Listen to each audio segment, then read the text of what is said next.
Good afternoon. I'd like to call the September 27th, 2011 City Council meeting to order. Will you please rise with me for the Pledge of Allegiance? I pledge allegiance to the flag of the United States of America and to the republic for which it stands, one nation, under God, indivisible, with liberty and justice for all. Please call the roll. Councilmember Francisco? Here.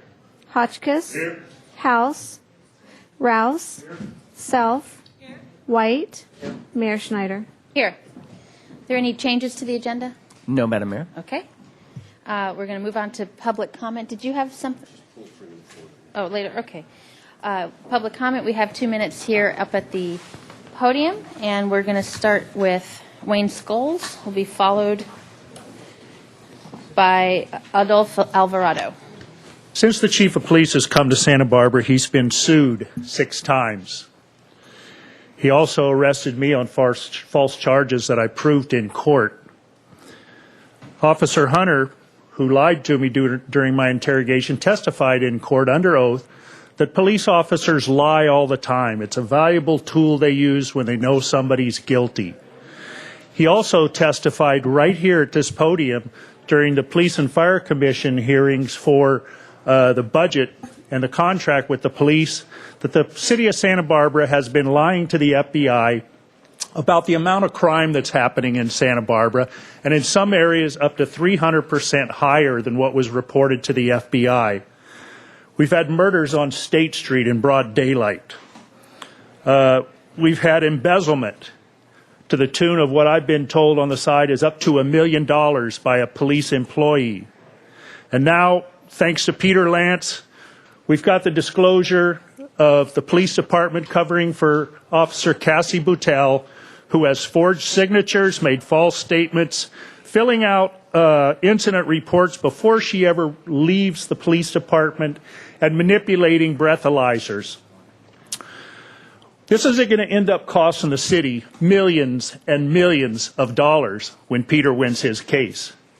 It's obvious to everybody in the public, but not obvious to you, evidently, because you have done absolutely nothing to encourage the people that you're looking after their safety, that Peter Lance is going to win. If it's not thrown out Friday, it's going to prove that the judge is doing the same thing the district attorney's office is doing and the rest of the police department. They're protecting their own. And that's why I said before, in this country nowadays, it's unfortunate, but justice is 2 words, just us. We got election coming up in November. We've only had one person up there on that panel recommend a private investigation, and I recommend every single other person that doesn't say it be voted out of office. Adolph Alvarado will be followed by Jim Worthen. Good afternoon. For the microphone. The mic is in front of you. If you reach out a little more, no, it's to your left. There, Cindy, right, is going to guide you to it. Right there you go. Okay. You're My fine. name's There you Adolph. go. I live on 1400 block of San Pasquale. The cross street is Sola, and right on the corner of Sola, there's a tree that's uprooting the sidewalk. They covered it with asphalt. There's a big hump in the sidewalk. I've almost fallen several times trying to walk over it. And right next to the sidewalk, the people have a fence, a rail fence. People used to sit on it, and they put nail spikes in it so people won't sit on it. Now, if I fall and hit that fence, there's going to be a lot of damage done to me, and I wish it would be taken care of. Thank you. Thank you for letting us know that. Jim Worthen will be followed by Kathy Huntington. Free speech is important. You know that the beggars have a right to free speech. But we restrict free speech. I give you Pueblo Viejo. I can't paint my building red, white, and blue. I can't put a 20-foot tall Madonna on it or a peace sign. You restrict my free speech. My signs have to be a certain size. Why don't you apply the same criteria to beggars? Parking limit on the benches. Oh, wait. Sitting limit on the benches, 10 minutes. No sign over 4 by 6, and a $10 fine application for the signs. How about restricting their right to do business, which many of these young people are, business people collecting money, have them get a business license. When I worked for the Legislative Council helped us find good ways within the Constitution of the State of California, Constitution of the United States, to answer problems. You have a city attorney. I'm sure he could be creative. If you can keep me from painting my beautiful white stucco building red, white, and blue, which is free speech, you can keep them from abusing our tourists and people from Montecito, Goleta, and our own citizens. Kathy Huntington will be followed by Gert Walter. Good afternoon. I'm here to speak about my concern about the smart meters. I just received my bill from Edison, and there was a page explaining what they were going to try to do, and I called them, and they wouldn't say that it's a smart meter, and they went on and on about all this, and I said, well, what can I do to refuse it? They said, well, all you can do is put your name on a delayed putting it in. And I said, well, I don't want to. I'm going to refuse it. And they said, you can't. I've been doing research about it, and I did listen to the panel that Michael Self was on, and I don't know what the city's doing about it, but I want to refuse it, and I have some people behind me that are very concerned.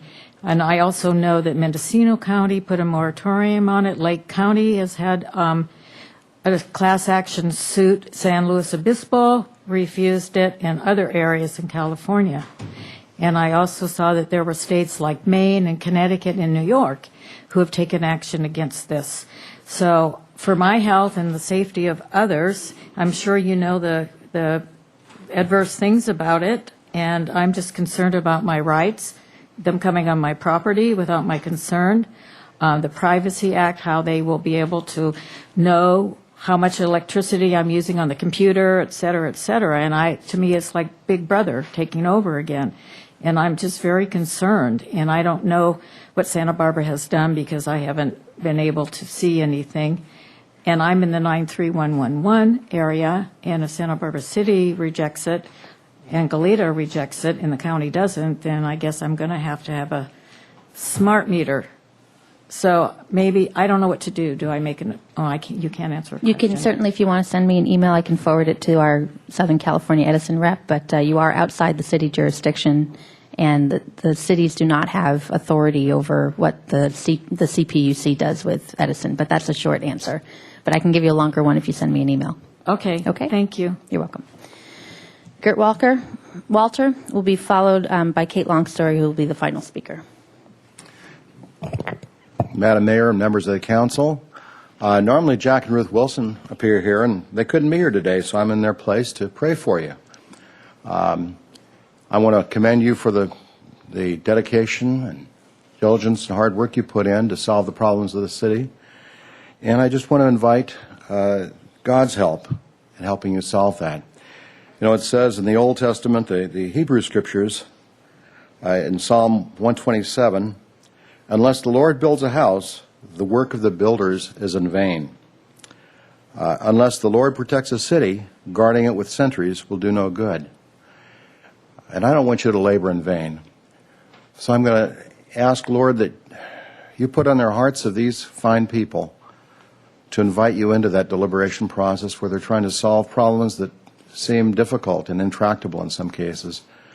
We pray that they invite you in to solve and help find a solution and to do the most good for the people that are most needy, most cared about.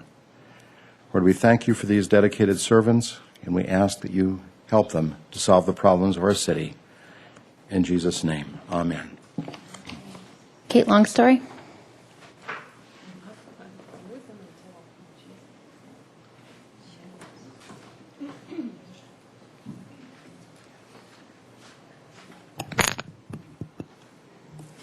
Madam Mayor and members of the Santa Barbara City Council, for the last decade, I have come at this time to present a loaf of challah, round, to symbolize community, to the mayor. This year, I don't have the funds, so I'm presenting you a virtual loaf. Your line is, let them eat cake. I asked you at the last city meeting if you understood what a coup d'etat is, because I don't know how educated you are. You have refused to answer my very simple questions, perhaps hiding behind the Brown Act, which you must misunderstand, because you are allowed to answer simple questions. And you are supposed to be paying attention to your constituents. And it's up to you, Madam Mayor, to keep everybody in order. If they are not paying attention, then you have to call them out of order. Thank you. Oh, well, no. He's looking now for a watch. Well, anyway, so I wanted to let you know that we are having a peaceful revolution. Have you heard about Occupy Wall Street? No, I guess not. There's also a media blackout, which is a part of the 15 requirements for fascism to take over a country. But you can find information about the occupation of Wall Street, and it's spread to around the United States online. Op-ed News.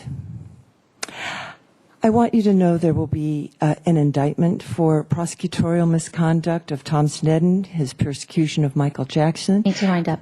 We have police misconduct, judicial misconduct, malfeasance. This is a peaceful revolution, and we hope that you, as our elected leaders, will tend. Thank you. Okay, that concludes public comment. We'll move on to the consent calendar. Some items to read. Go right ahead, Cindy. Item number 5, introduction of ordinance for a lease agreement with Brophy and Sons Incorporated. Recommendation the council introduce and subsequently adopt by reading of title only an ordinance of the council of the city of Santa Barbara approving a 5-year lease agreement with 1 5-year option with Brophy and Sons Incorporated, doing business as a store at Brophy's for the retail space at 119C Harbor Way, effective November 3rd, 2011. Item 7, adopt increase to rates for business sector recycling services effective October 1, 2011. Recommendation that council adopt by reading of title only a resolution of the council of the city of Santa Barbara amending resolution 11-048 establishing certain city fees and rescinding resolutions numbers 10-044, 10-093, 10-097, and 10-100 by increasing rates for business sector recycling services effective October 1, 2011. Thank you. Without further objection, we'll waive further reading. I know there was a request to pull items 3 and 4. Are there any other requests? Myself? Yes, I need to vote on item 7 separately. I voted against that originally. Okay. Thank you. Why don't we just go in order, though? Let's start with item 3. Thank you, Madam Mayor. This is just for discussion only, in that I just I wanted to point out everybody is rightfully diligent of us spending money and might ask, why are we doing something special down on the harbor? This will, in the long run, pay for itself quite quickly, and it allows us to cut staff. So it's an automation of parking machines that apparently has been very successful in a lot of places, and we've actually tested it at 1 or 2 ourselves. So for those being really diligent and saying, why are you spending this money, the answer is because we're going to make money on the deal. Thank you. Okay, that's item 3 about the parking system at the waterfront. And item 4, why don't you read item 4? Item 4, service agreement with ECCO Wireless. Okay, Mr. Hotchkiss. Right, I had a question on this. I wonder what the projected participation of subscribers to the new Wi-Fi system will be. Madam Mayor, Councilmember Hotchkiss, Scott Reedman, Interim Waterfront Director. While we don't have a real good feel for how many subscribers there will be, I can tell you we've had a lot of interest at the front counter from visiting boaters in particular. Resident liveaboard boaters or permanent slip holders have access to Cox Cable and have had for some time, so they can get their internet that way if they wish to. This service is geared more toward the visitors that come through periodically and seasonally and so forth. Sort of encouraging people to come and use our harbor, and they pay fees when they come, do they not? Yes, Councilmember Hotchkiss, they pay visiting 90 cents a foot a night, visitor rates, visitor slip rates, and then this would be an amenity for those folks. All right, and the cost is actually nothing, isn't it, for us? Cost negative. There is no cost to the department. Okay, great, thank you. Okay, you don't need to vote on that separately. There is a request to take out item 7 to vote on separately. Is there a motion for item 7? So move. Motion, is there a second? Motion and seconded. All in favor? Aye. Opposed? No. Okay, 6-1. And the rest of the consent calendar, is there a motion to approve that? So moved. Second. Okay, motion seconded. All in favor? Aye. Thank you. That concludes the consent calendar. We move on to item number 11. Item number 11, Solar Design Recognition Awards. Great.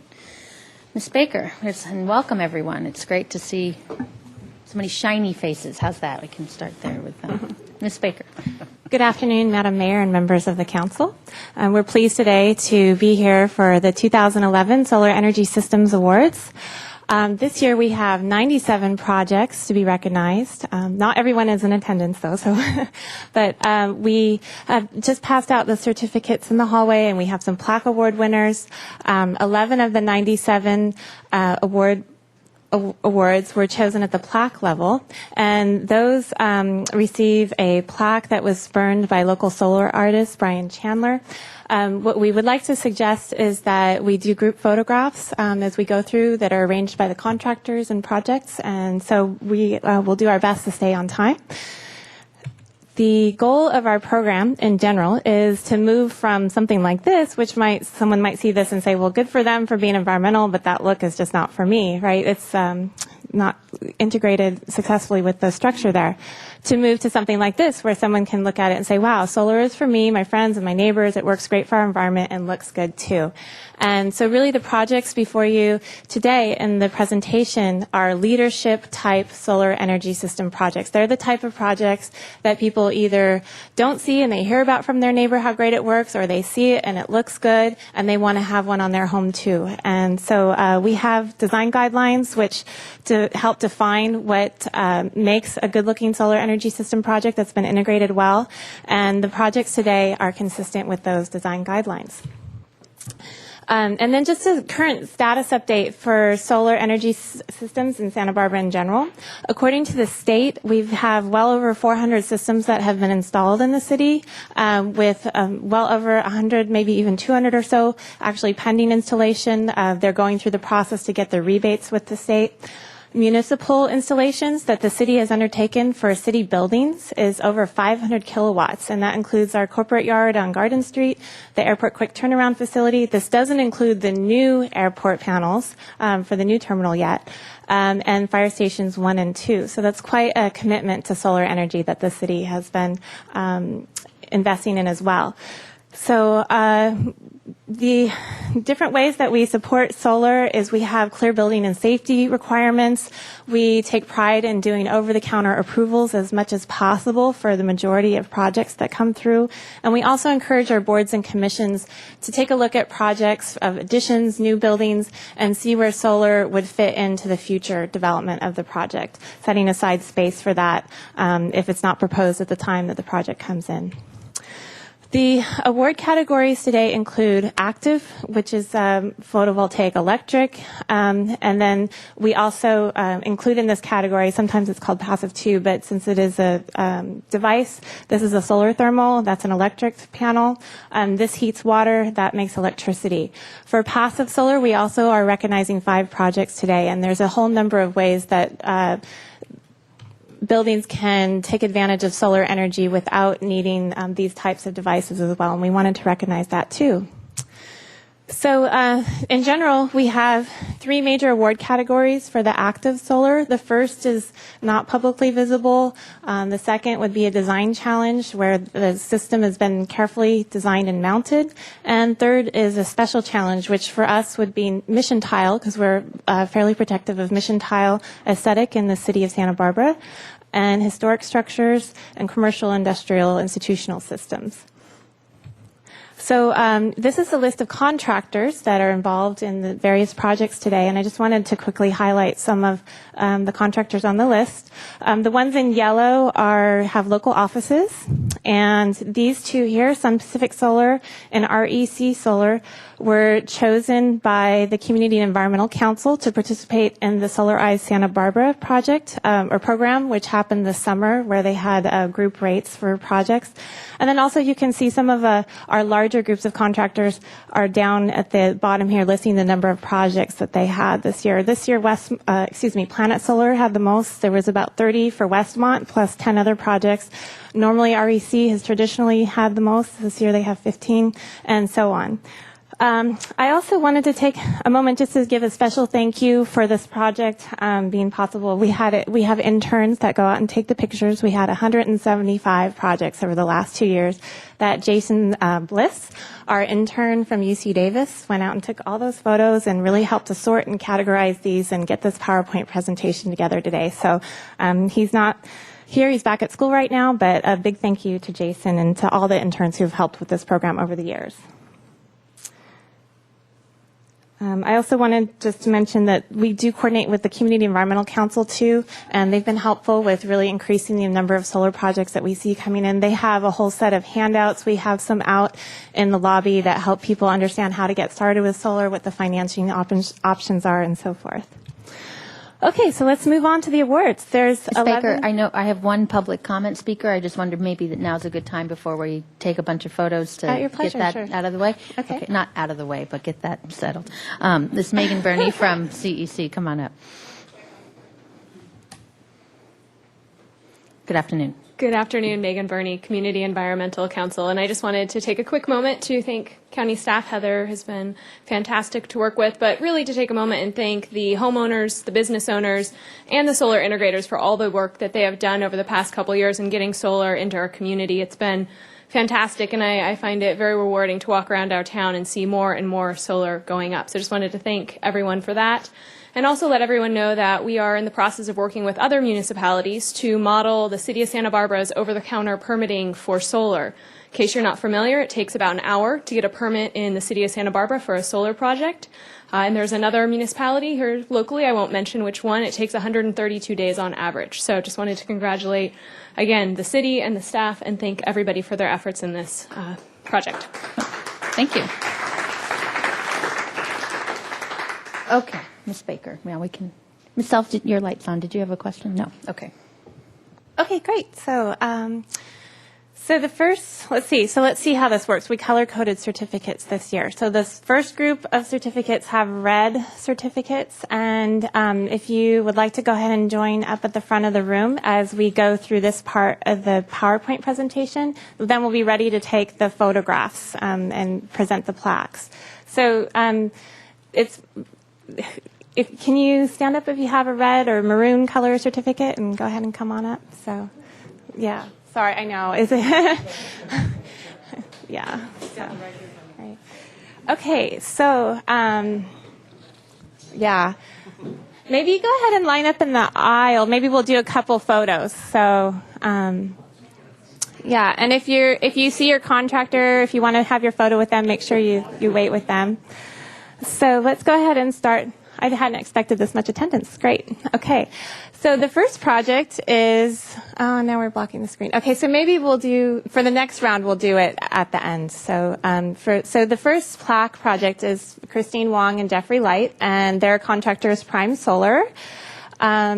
And I don't believe the owners are here today, but what's unique about this project, it is mission tile, and you can see that they've cleverly been able to hide their panel behind this parapet here. And so that's a great design that we suggest for new buildings going up that are proposing tile as well as solar panels to include some sort of parapet somewhere in their roof plan so that solar can be incorporated easily. Okay, next is Catholic Charities Services, and their contractor was Bonterra. We gave this special recognition in the commercial systems category. We don't have very many projects in the commercial category, and we would like to see more. So this is a special nonprofit project. Okay, next is Santa Barbara City College. Do we have a group from Santa Barbara City College here today with Compass Energy? Come on up and get your plaque. Betty's got one for the mayor to present. Helene gets the honor.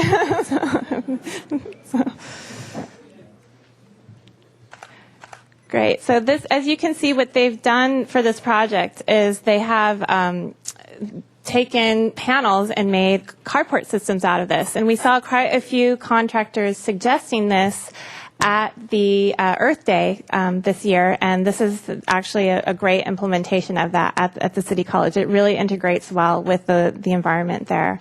And it's quite a large system, too, at 200 kilowatts. So congratulations to Santa Barbara City College. Okay, next is the Fulmer family with Ojai Solar Electric, and as you can see that they've really preserved the special Hispanic nature of this house while still installing solar energy system. And it's not visible from the street is how they were able to achieve that with this particular project. Okay, now we have the rest of the this group will just kind of play on about a 5-second reel here, so pay close attention.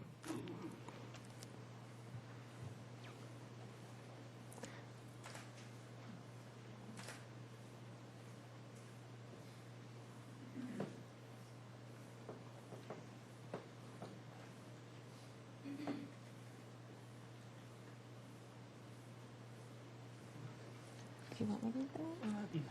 Okay, Jaime is saying I should read the names off. Okay, so I'm going to apologize right up front in case I don't pronounce someone's name correctly. I'm going to do my best. So we have William Paxson and Sherman. This is Mark Sacho on Hermosa Road. Jane Fredericks on Palermo Drive with Solar City. John and Starshine Rochelle, Cantanilla Way by Solar City. Karen Shapiro and Richard Applebaum, Las Canoas Road. Madsen family, Willowgan Place with Sunray Solar Electric. Daniel and Paula Waldman on Las Canoas Road, Solar Electrical Systems. Karen Hodine, Calle Almonte, Solar Electrical Systems. James and Margaret Lombard, Sun Pacific Solar. Are they here today? This one's a plaque level. We chose this one for a plaque level. As you can see, it's a potentially historic structure, and this panel has been integrated very well from the front. You have the traditional view preserved, and then it integrates very well on the sides there. So, and I do know Sun Pacific Solar has reps here today. We'll get a photo of all of them together. Next is, actually now we're into the second group, so we need to go ahead and do our photo of the red group. So maybe how should we do it to get just everybody can fit? Okay, so let's try it. Yeah. If you go in the back, you can catch some of the council members. Yeah, exactly, right, yeah. That way. They did all the work in this call. There you go. This is a good thing that we have a lot of people. I want you want to get. You've got the plaque. Yeah, if you go do it from the back, he can catch the council members too. Yeah. Show your certificates, everyone. Yeah.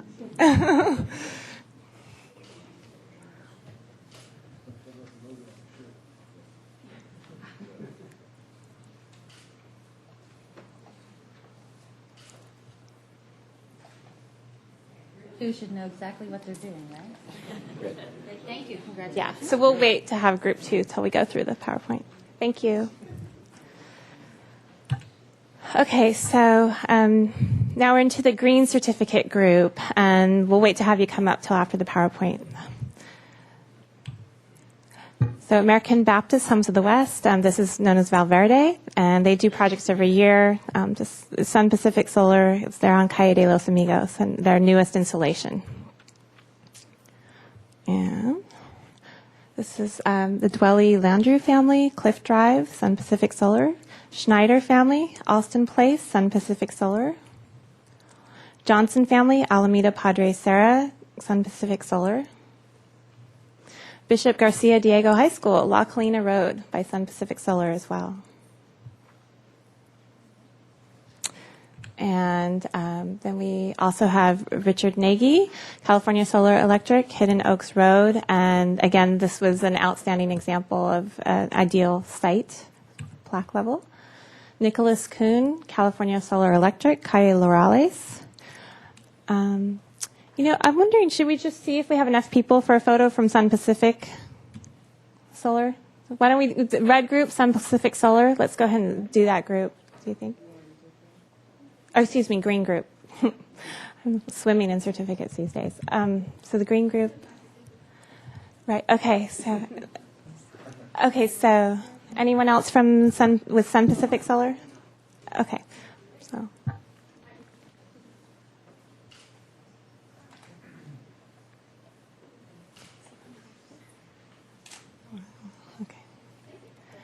Okay, thanks. Okay, so the next group is California Solar Electric, and we went through Nicholas Kuhn's California Solar Electric, Calle Lorales. James Rouse, California Solar Electric, East Carrillo Street. Croft family, California Solar Electric, Foothill Lane. Todd Jacobs and Catherine Patterson, San Diego Drive, California Solar Electric. Reese family, California Solar Electric, Las Canoas Road. Jones, Allen, and Adrian families, California Solar Electric on Northridge Road. Dante and Morgan, these are brothers. De Lucia on Sherman Road. Frederick Powell and Susan Revok. And now we're into REC Solar. So let's go ahead and see who we have from California Solar Electric with green certificates and do a photo.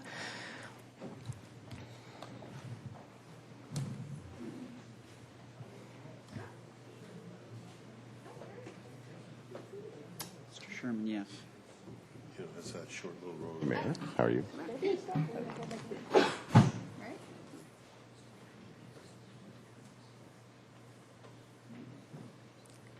Great. So we're all set? Okay. So next is the REC Solar's group. We have Frederick Powell and Susan Revok. Powell. Oh, I'm sorry. Okay, there may be some corrections, and grab a card out at the table on your way out, and I'll correct these for our website when we post. So do we have a representative for this plaque award today? No? Yes? Are you here for that project? Okay, great. So we have a plaque for you. So. I don't know if you caught from Ms. Baker that this was made with the sun and a magnifying glass, and it goes through, and the design is made by an artist very carefully that way, so it's a pretty cool device. Great.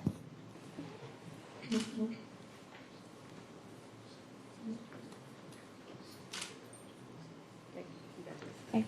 And this is another one of those where the panel is behind a parapet, and so it was able to preserve the Hispanic architecture look of this particular building. So, okay, so another potentially historic structure, and as you can see, what they've done is preserve the facade of the structure, and this is a side view of the building, and it's very well integrated the panel as best as possible so that the impact on the historic nature of this property is as little as possible for REC Solar. The Semper Vivens family, West Islay Street. Next we have Petit family, Arbolado Road, and this has both solar thermal and the electric. Jeffrey Frank, REC Solar, Las Canoas Road. Vincent and Judy Merstick, REC Solar, Rameto Road. Stephanie Rivera, REC Solar, Santa Rosa Place. Vijay Sharma, REC Solar, De La Guerra Terrace. Mary Stoddard, REC Solar, Torino Drive. Heimovitz family, REC Solar, Summit Road. Robert Palmer, REC Solar, Las Canoas Road. Curhan family, REC Solar, Corto Camino Anter. Mazur family, REC Solar, San Andreas Street. Stephen McHugh, REC Solar, Overlook Lane. Jane Connolly, Terrace Road, also REC Solar. Ray Haskell, Alston Lane with REC. Okay, now we're into the Planet Solar. So everyone with a green certificate, REC Solar, let's do a group photo. And the plaque winner in this cat with REC can come back up too for the this group photo with REC.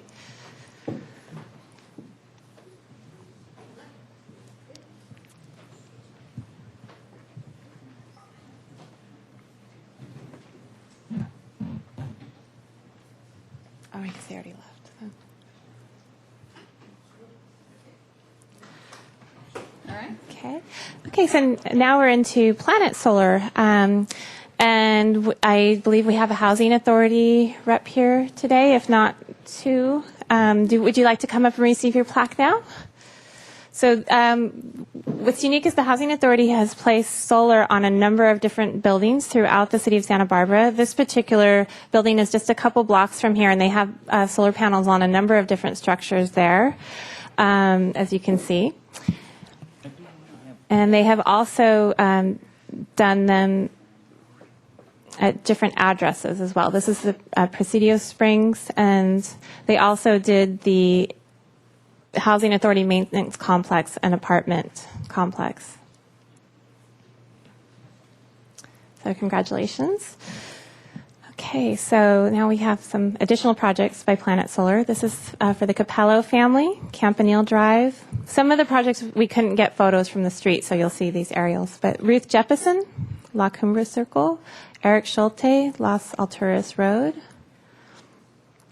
Douglas Crawford, again on Los Alturas Road, Planet Solar. Benjamin Spradley on Lido Way, Planet Solar. And this is another Housing Authority project. And Neuschwander family, Los Andes. Kenneth and Kim Kilstrom, Circle Drive. Mark Benson, Cliff Drive. Okay, and now we're into the Westmont Road projects, and these are going to go a little bit faster because there's about 30 of them. Philip Fiskor,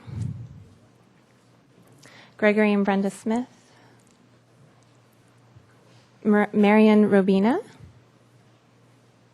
Morris Lee, Lenore Elias, Affman family, Thomas Nietzsche's, Thomas Mitchell, Don and Kathleen Lesage, Jesse Covington, Alistair Chapman. As you can see, they're all about 2.45 kilowatts. Richard and Barbara Pointer. They basically did a group buy program, and this one's owned by Westmont College. Ed and Nancy Noel, Lewis Butler, Sarah Yoder, Stephen Contakes, Helen Ree, Stephen Rogers, Robert Oching, Westmont College again, Andrew Mullen, Keith Yeager and Deborah Dunn, David Hunter, John and Victoria Blondell, Thomas and Jasmine Jayawardene. And that concludes Planet Solar. So let's have the Planet Solar group come up. If you've got a green certificate and you're with Planet Solar, we'll do one more. Oh, excuse me, brown. Again, I've just too many certificates this week. Sorry. Brown. And I did want to mention a little bit about how special the Westmont Road project is. Basically, there was a number of homes burned down, unfortunately, in that neighborhood. And I spoke with a representative at Westmont, and they explained that what happened is that the insurance company had a certain amount of money to provide for architectural services, permitting, and rebuilding of those homes. We set up an expedited program for review of the T-Fire projects, and we were able to review those 14 homes in one consent calendar hearing. That savings in architectural fees and drawings and permitting work led to being able to install solar projects not only on the homes that were rebuilt, but also on homes throughout the neighborhood, is my understanding. So it's really quite special that they were able to take unfortunate circumstance and be able to achieve something so sustainable through it.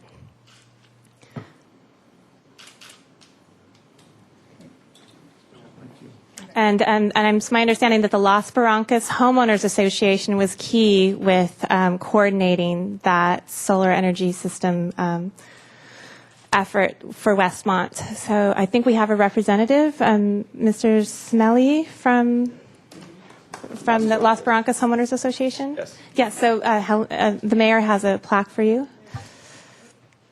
Very much. Very nice.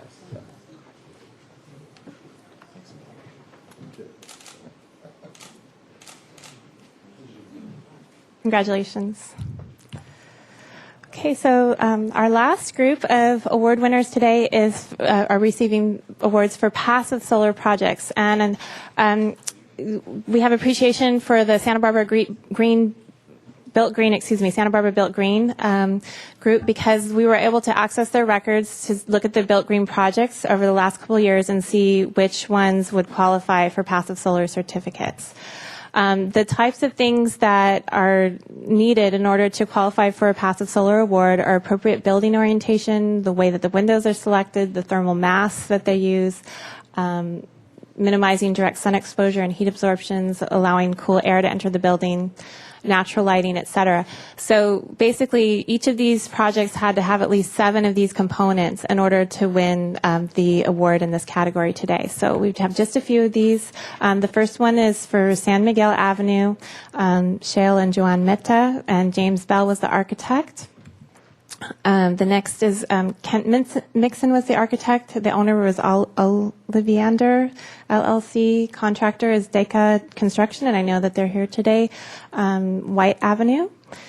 So you can see some of the features here about how they have overhangs, but natural light letting in and so forth. This is another one, Scott and Leslie Wiscombe. David Van Hoy was the architect. Cornerstone Construction, El Camino de la Luz. And let's go ahead and have this group come up. Anthony Turchie's Design Arc, RM Construction, Alameda Padre Serra. Stephen Buchanan, Blackbird Architects, Kenneth Hoffman, Arbolado Road. So if you're in those group of passive solar contractors or owners, could you go ahead and come up? That's a blue certificates. And then we'll do the Victoria Garden Muse project last separately. So.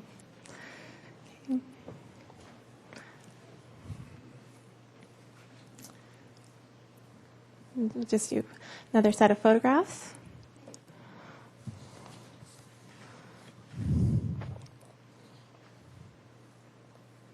Great. Thank you. Congratulations. Okay, so our very last project for the award ceremony is Victoria Garden Muse. This was completed by Thompson Naylor Architects with contractors Allen Associates, Soulforce Systems Incorporated, as well as the solar thermal contractor. I believe it was Dexter Solar Systems. So they're all here today, and this was featured in The Independent recently. And this is how it looks from the Victoria Street, which you can see it's really preserved a historic look that fits in with that particular neighborhood. And part of the way that they did this is there's actually a panel right behind this particular part, and then this is the back building. So this is looking behind that structure we just saw, back towards the back part of the property, and then this is the rear side of that building. And you can see that they have all kinds of features. They have these awnings that can go out or retract depending on the type of day. I understand that they really don't have any sort of heating bills or cooling bills, that it just naturally is working the way that it's supposed to with passive solar heating and cooling. This is some of the infrastructure that they have in the basement there. You can see that it's quite a lot going on down there because they have both the solar thermal and unique ways of capturing energy. This is the solar thermal systems as seen from the roof, the back structure, and the solar electrical systems also seen from the back structure. And you can see the solar electrical also on the front structure. So there's quite a bit here, almost 13 kilowatts, and as well as a solar thermal. And you can't see any of it from this neighborhood, from the street. So it's really well integrated while being very sustainable.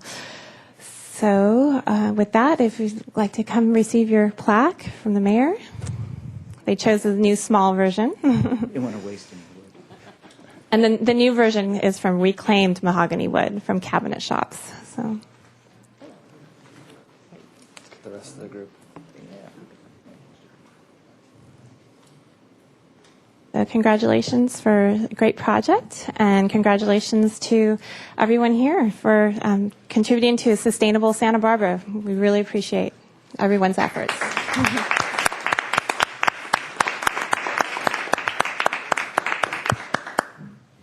It's good to celebrate the positive things once in a while up here at City Hall, and it happened because you took the initiative here. So I'll be curious to see how the energy savings work over time. So if there's a way, I don't know how we monitor that, but maybe one day we can. Thank you all for being here. Really appreciate your time. Any comments or anything from my colleagues before we move on? But really appreciate the time you're taking, and enjoy those plaques to those who haven't, and the certificates, and enjoy those energy savings forevermore. So, okay. Thank you, Ms. Baker. We'll move on to item number 12. Item number 12, appeal of the Parks and Recreation Commission action to deny the removal of 2 street trees located at 21 North Milpas Street. Okay, this is an appeal. So the way appeals work, we'll have a staff presentation, and then the applicant and the appellant are the same person, so you have up to half an hour for your presentation. It goes off to public comment and then to the council. So that's the process here, and we'll start with Ms. Zachary. Thank you.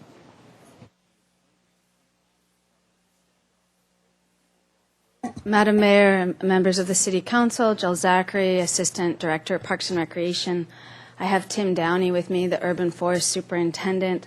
We also have Leslie Wiscombe from the Parks and Recreation Commission and Karen Chrisman from the Street Tree Advisory Committee and Mark Howard from Risk Management.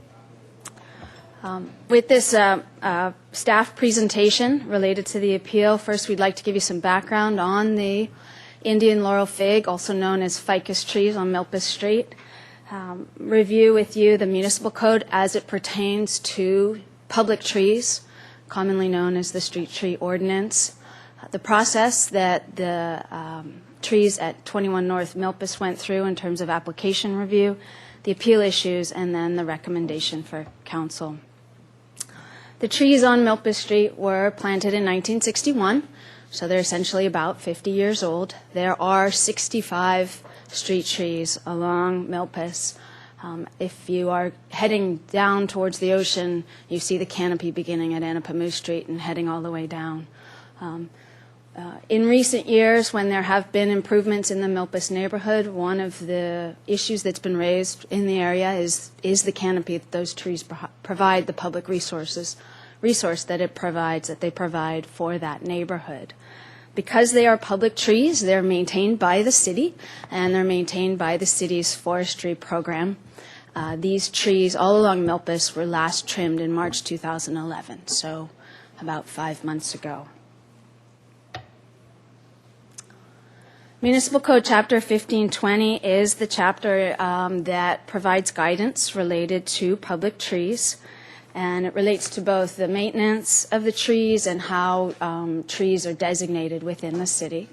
It was first adopted by City Council in 1964. It was most recently updated in 2009, and the updates to this chapter had to do with establishing standards of maintenance, if council members remember, related to the minimum standards of maintenance for city trees. The code also establishes the Parks and Recreation Director's authority to maintain street trees and the permitting requirements for maintenance or removal of city trees by private individuals. Because city trees are public resources, they're owned by the public, and they are there for the community. There is yet a process if private individuals would like to have a tree removed or planted. The city's tree maintenance program involves planting, trimming, and removing trees. On an annual basis, they're scheduled by, generally depends on the species and the location and the condition of the tree. In some cases, some trees are pruned more regularly, like our palm trees in key areas. Other ones can go on a longer pruning cycle. We also have a request-based service, and on an average, we respond to 900 requests for service every year. So we will trim city trees adjacent to private residences or commercial properties on a request-based service if the need is determined outside of our regular pruning cycle. We have about 25,000 street trees, and we prune about 5,000 to 6,000 a year. And this is just to give council a quick overview. We do remove trees, and trees are removed if they're considered a safety hazard, if they're diseased, in cases where trees eventually achieve the height of the high-power electrical lines. We also work with Southern California Edison to address those trees. And then, of course, when we have storm damage, either a limb falls or a tree falls, clearly that's the reason for the city to remove the tree, and those are done administratively. Tree removal applications under the code does give the Parks and Recreation the authority to approve or deny or refer for review any public tree within the city. Under the code, the Parks and Recreation Director is given needs to consider whether removal of the tree is beneficial to the urban forest, seeing as it's a community resource, or whether it's necessary for public safety, speaking to the hazard issue. The Parks and Recreation Director also, if he or she chooses to refer it, it first goes to the Street Tree Advisory Committee, and then it goes to the Parks and Recreation Commission. Just as some background for council, in the last 4 years, we've referred 194 street trees applications for review from private parties to the Street Tree Advisory Committee and the Parks and Recreation Commission, so about 50 a year. In that time period, 61% of them have been approved for removal. When they are approved for removal, the cost is borne by the applicant, and in most cases, a new tree is planted. And there's any number of reasons why that would occur, but to give council some background, we also have 21 approvals that were done administratively. If someone were to come to our office and say, there is a dead city tree in front of my house, we would administratively make that decision to remove the tree. It does not go through the review process. When the Street Tree Advisory Committee and the Parks and Recreation Commission review an application, the code outlines 5 considerations for removal. They include whether the tree is an official historic or specimen tree, whether the tree species and placement conform to the master street tree plan, which is outlined in the code and is adopted by City Council. They also consider the condition and structure of the tree and the potential for proper tree growth and development of the tree canopy. The additional 2 considerations include the number and location of adjacent trees on city property and the possibility of maintaining desirable tree density. And lastly, they also consider any beneficial effects upon adjacent trees to be expected from the removal. Those are the considerations both the Street Tree Advisory Committee and the Parks and Recreation Commission follow when they're considering an application. In the case of 21 North Milpas Street, the department received an application for removal on March 28th. The reasons for the request for tree removal was damage to private property. There's a walkway that enters the property from the public sidewalk, and that leaves that landed on the roof were causing a roof drain to be clogged and leak. At the same time, the applicant filed a claim with risk management for damages associated with the trees. The 2 trees on the application are shown in this slide. They are 35 to 40 feet high. They're in generally good health. As I mentioned earlier, they were last pruned in March of 2011. The Street Tree Advisory Committee considered the application on April 7th, and the recommendation was to deny the removal. The committee found that regular maintenance would address the concerns of the applicant. The Parks and Recreation Commission continued this item from the 27th to the 22nd of June. And when they considered the application, they concurred with the Street Tree Advisory Committee.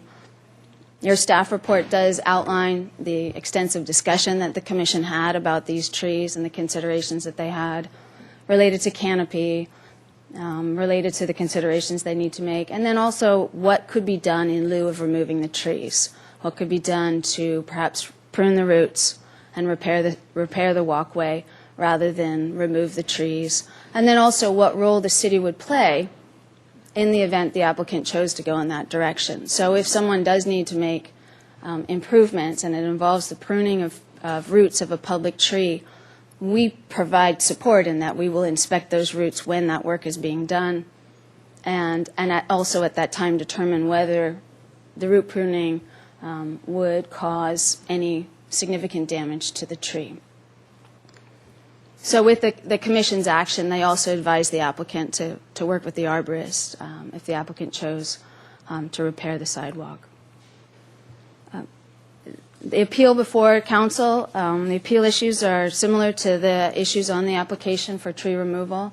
Again, leaf litter causing the roof drain to clog, and the tree roots lifting the private walkway, and then also the consideration that at some point in the future there could be damage to the property.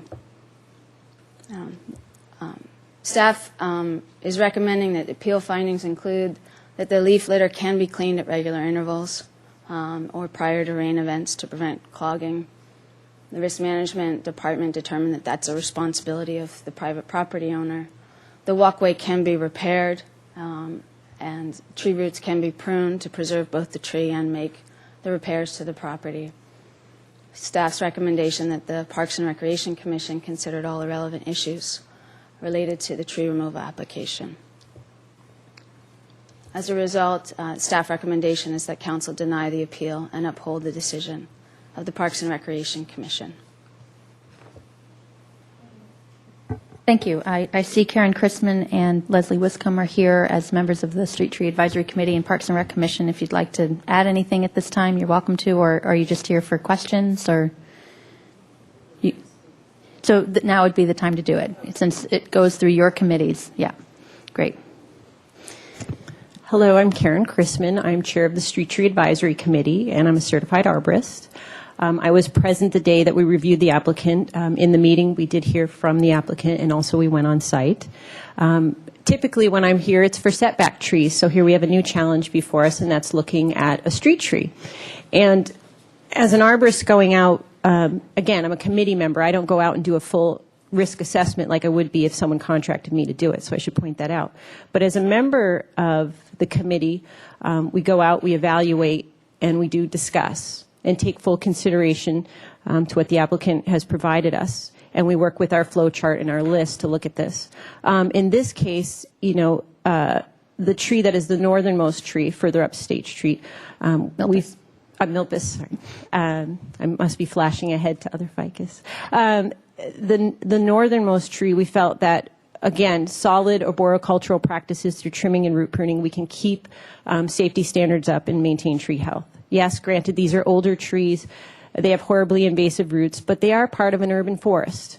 And we have to look at that, because what we do here today based on these ordinances sets a precedent. And again, when we talk about setback trees, which we've done here a few times this year, we're talking about private property. When we move on to the street trees, we're talking about public property. And what, as a body, do these trees mean to the community? So we need to look carefully at it, and it means we look at the big picture. Can we safely apply our arboriculture practices to maintain safety for the public? So yes, for myself, I found that the northern tree, no problem. And then we moved down to the southern tree. Definitely problems there. Lifting, it's a larger tree. Again, these trees are, over 60 years old. We did not have the ability to look at the tree roots under the slab, obviously, but that since has been revealed by Tim's work, and I appreciate his and Jill's presentation today. So that is all taken into consideration. I wanted to point that out. There was one dissent, and that actually was myself, in where my concern was not the leaves on the roof. I feel that when we live with trees and we have them in our community, there's certain fallbacks. I grew up on the East Coast. I've done a lot of raking. And there is the technology out there and means to deal with the leaf issues. And again, the trees have been pruned recently, and I felt that they were clear from the roof. Root pruning, again, the science is there to do that correctly, and we have the staff here in the city to make sure it's done properly. My only concern was more as an arborist and not an urban forester, as my husband pointed out. And that was, if you did have a chance to view it, it is a very tight area right there, kind of a pinch off. That was my concern. Now, as we talk, and I've seen later data presented through Tim and Jill, and as things have been revealed, I feel more comfortable with that in the root pruning case. I still do recommend, if the applicant needs to have that peace of mind, to hire a certified arborist or a consulting arborist, to have them look at it and beyond. There is standardized methodology for risk assessment, but that's more in her hands. And that there's information through the International Society of Arboriculture and through ASCA. So that's just what I wanted to put that out there for you if you have any questions. Ms. Wiscombe? Thank you. Good afternoon, Madam Mayor and members of the City Council. I'm Leslie Wiscombe with the Parks and Recreation Commission, and I'm also, and I have a bug in my notebook, sorry. I also am the Commission's liaison with STAC, and I was present at both the STAC meeting and the Commission meeting when the application was reviewed. And I just simply like to take you through some of the Commission's discussions and questions and how we got to the decision that we did.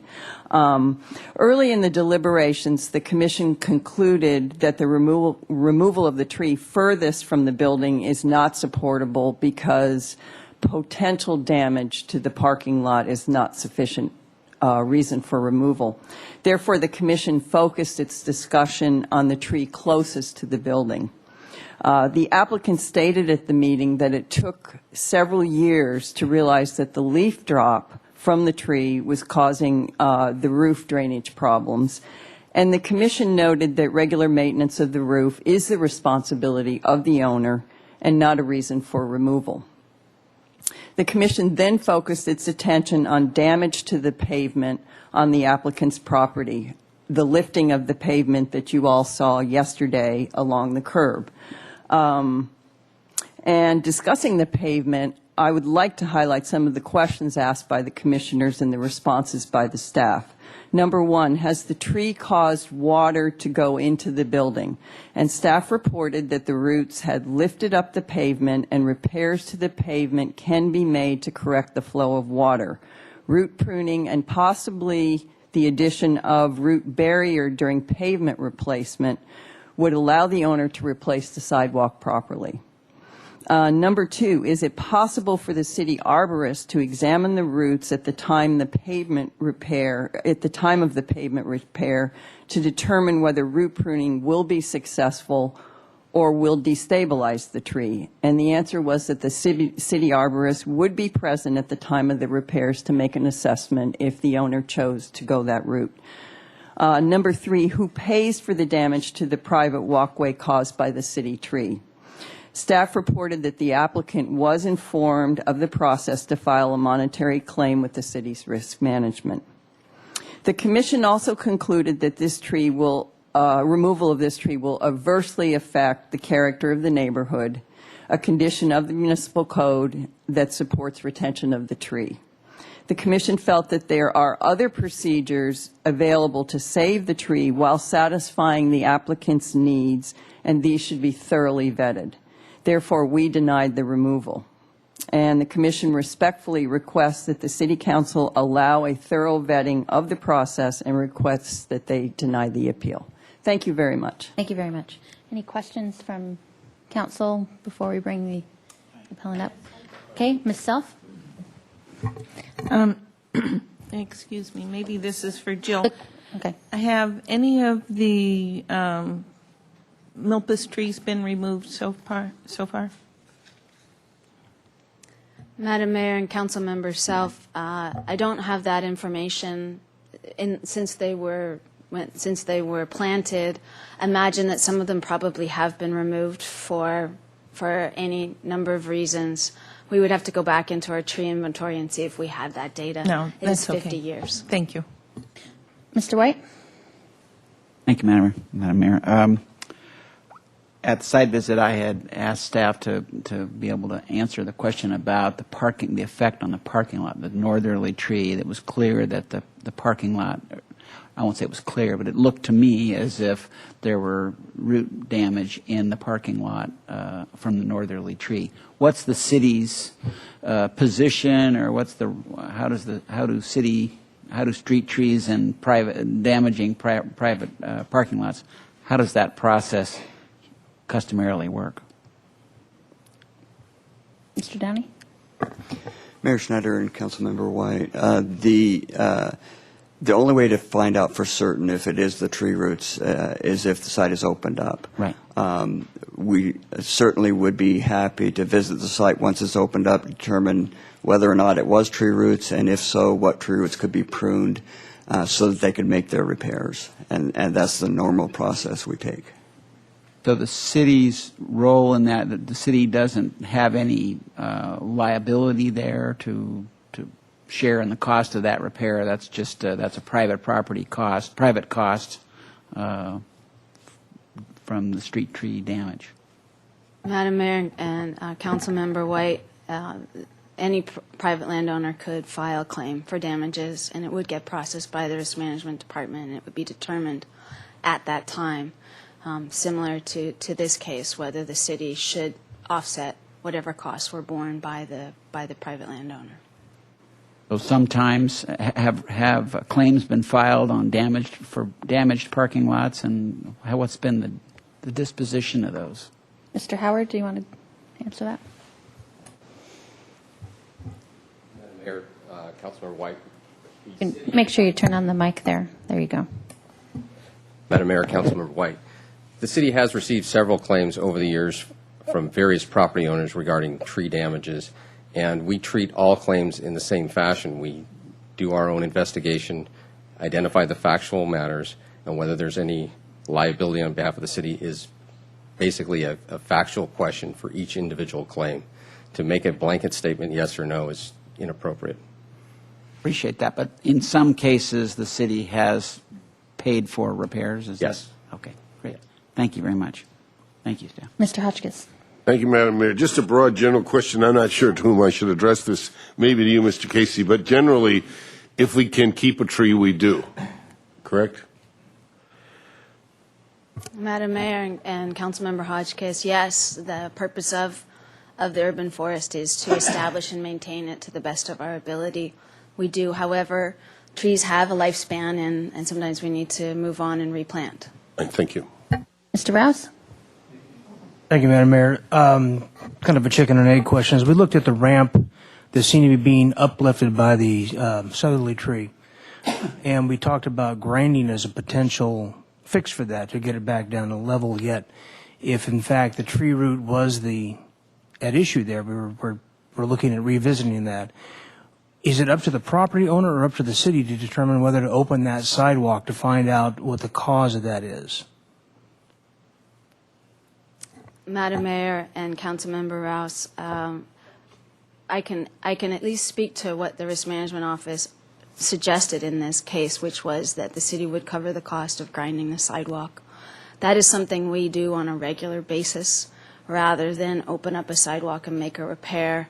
We go through a series of stages of, well, if it's this condition, we can grind it and resolve the problem. If it's this condition, we can do this interim step. If it gets to this condition, then we might replace a sidewalk. And it really depends on the situation.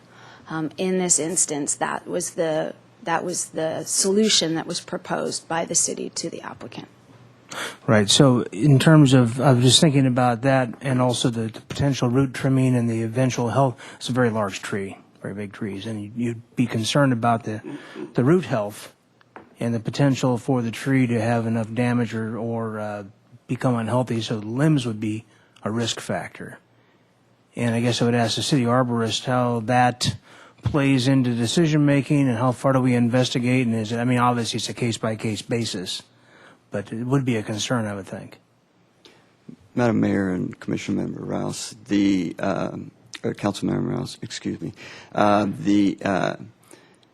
it really becomes a determination that's made once the site is opened up. Once the site is opened up and we see what roots need to be pruned to make the repairs, at that point I can make an assessment as to whether that root pruning is sufficient enough to destabilize the tree.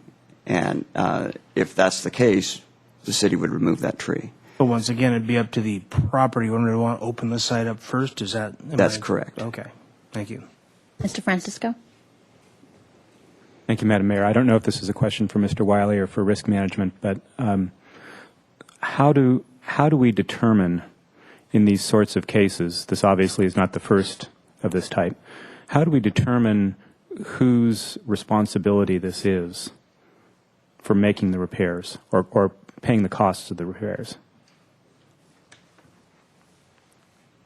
Madam Mayor, Councilmember Francisco, well, we sort of have been talking about that, and one of the fundamental elements for a claim of negligence, which is really what we're talking about, that the city negligently, or the city property, in this case a street tree, negligently caused damage to a neighboring property. One of the elements is causation. And as I understand it, one of the questions we have here is it really the street tree that is causing the uplifting? I think generally, and this is probably why risk management offered city payment for grinding, it's probably true that when you have uplifting near a street tree, it's caused by the street tree. But that's not always the case. And so I think we've been trying to be a good neighbor about this and deal with uplifting in the way it is typically dealt with, at least at first, and that's to grind it down, see if it continues. And I believe that's another indication it might be caused by the tree roots. So we're trying to be neighborly about this and start with what is our typical solution for uplifting.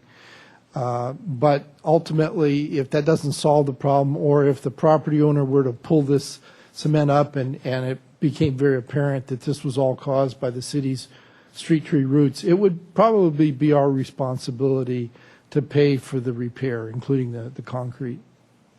Okay, great, thank you. Mr. House? A question for our arborist.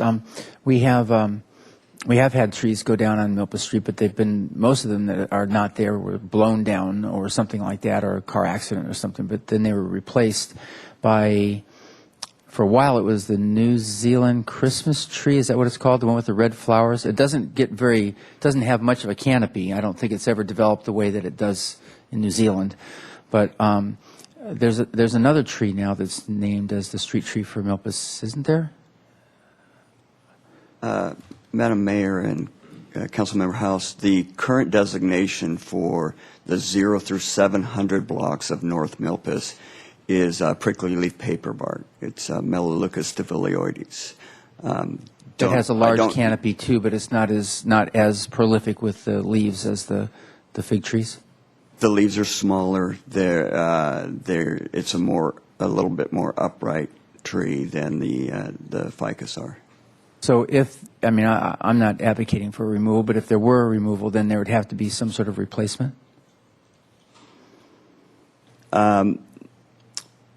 We need to take a close look at the utilities in the area to determine whether it would be that exact location or we'd move it a little bit, but there would be a replacement, yes. I see. So, and then who bears the cost of a replacement on a request to remove a tree? If the policy is that if the applicant gets approval to remove the tree, it's done at their expense. If the condition is that they replant, it is at their expense. If they move forward with the concrete repair and the necessary root pruning determines that the tree needs to be removed for safety reasons, the city will remove that and pay for the replacement tree. Thanks for the clarity on that. Thank you very much. Mr. Francisco, did you have another? Go ahead. Mr. Downey, so does that, am I to understand from what you just said that the policy is not to replace ficus trees with other ficuses? Mayor Schneider and Councilmember Francisco, the street tree master plan dictates that we plant the tree that's designated for each section of street. The current designation is not the ficus tree, so we would be planting the designated tree instead. Okay, thanks. You mentioned if an applicant receives approval for removal of a tree, it's done at the applicant's cost. What would be the estimate cost of removing one or both of those trees? They're pretty large. I imagine do you have an estimate of what that cost would be? Mayor Schneider and council members, the cost to us by our contract is my best source, and they charge us $24 per DBH inch. If you measure the diameter at breast height, they charge us $24 per inch, whatever that is for the trees. And I don't have the exact measurements for the trees, but assuming they're about 30 inches, you can do the math, around $750 rounding. Okay, thank you. Okay, any other questions? Great. If you'd like to come on up and do your presentation at this point, Ms. Isles. You have up to 30 minutes. And come up to the podium right here. Then you're welcome to sit down at the table right there and just turn on the mic right there.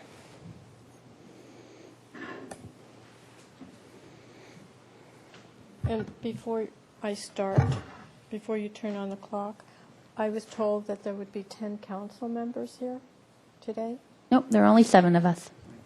Oh, can I get people's names? Because I don't know all We're, of them. that you have their names right, their name tags right in front of us. So, and it's on your agenda, first page of your agenda report. But I can go down the line. There's Randy Rouse, Frank Hotchkiss, Harwood Bendy White, Helene Schneider, Grant House, Dale Francisco, and Michael Self. And make sure that the green light is on that microphone. It is? Okay. Told me I had to have 10 copies. Right, because you need one for the city attorney and the clerk as well, and the city administrator. That's why, the number of copies.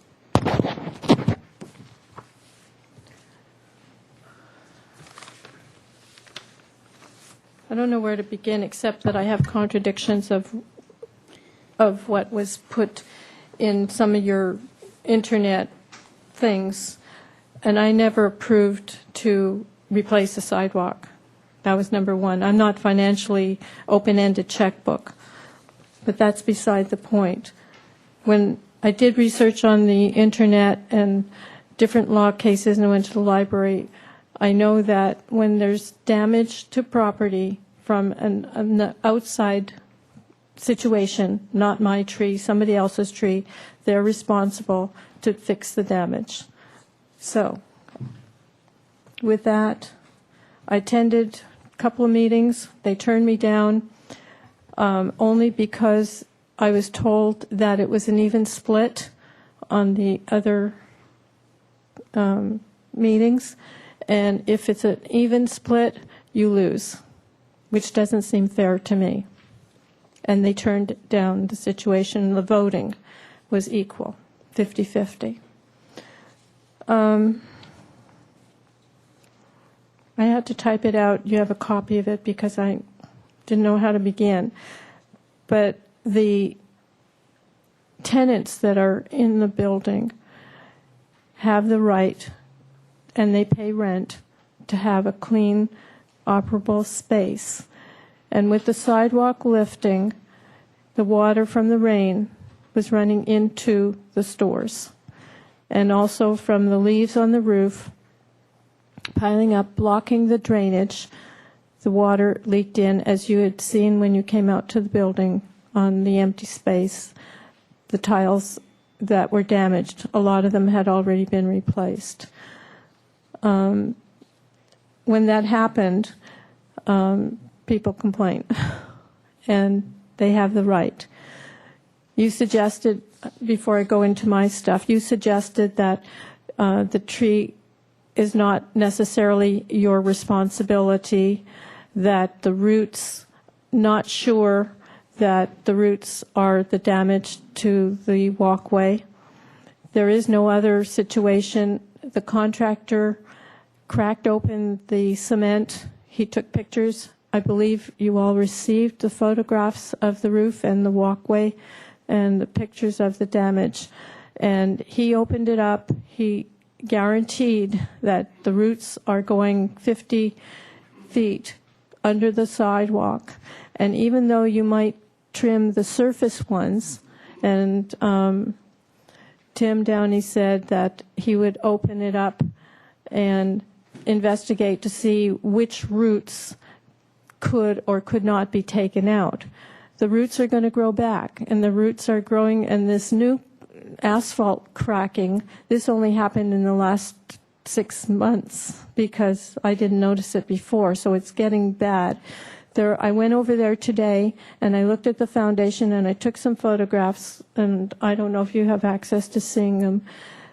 The foundation is already cracked. There are lots of cracks now, and that concerns me a lot. And for me to be responsible to pay for the sidewalk when it was your tree that damaged, or the city's tree that damaged the walkway, and breaking up the walkway, and now going to jeopardize the tenants for their income with the noise of cracking cement, not being able to get into their place of business, the loss of income. Do you think that the tenants are going to stay? I doubt it. And then I'm a loss of income. As it is, replacing the sidewalk, the walkway, is going to take several weeks. By the time they do that, I know that I had the same problem at my house, and it broke the water pipes, and the tree was huge. And the little tree I have now in my property also probably needs to be taken out. I got an estimate, and for just that little tree was $500. So that big tree on Milpas Street I know would be at least $3,000. And then you have to grind out the roots. So I shouldn't have to be paying for the city responsibility of a tree that damaged property. So and that begins the second step.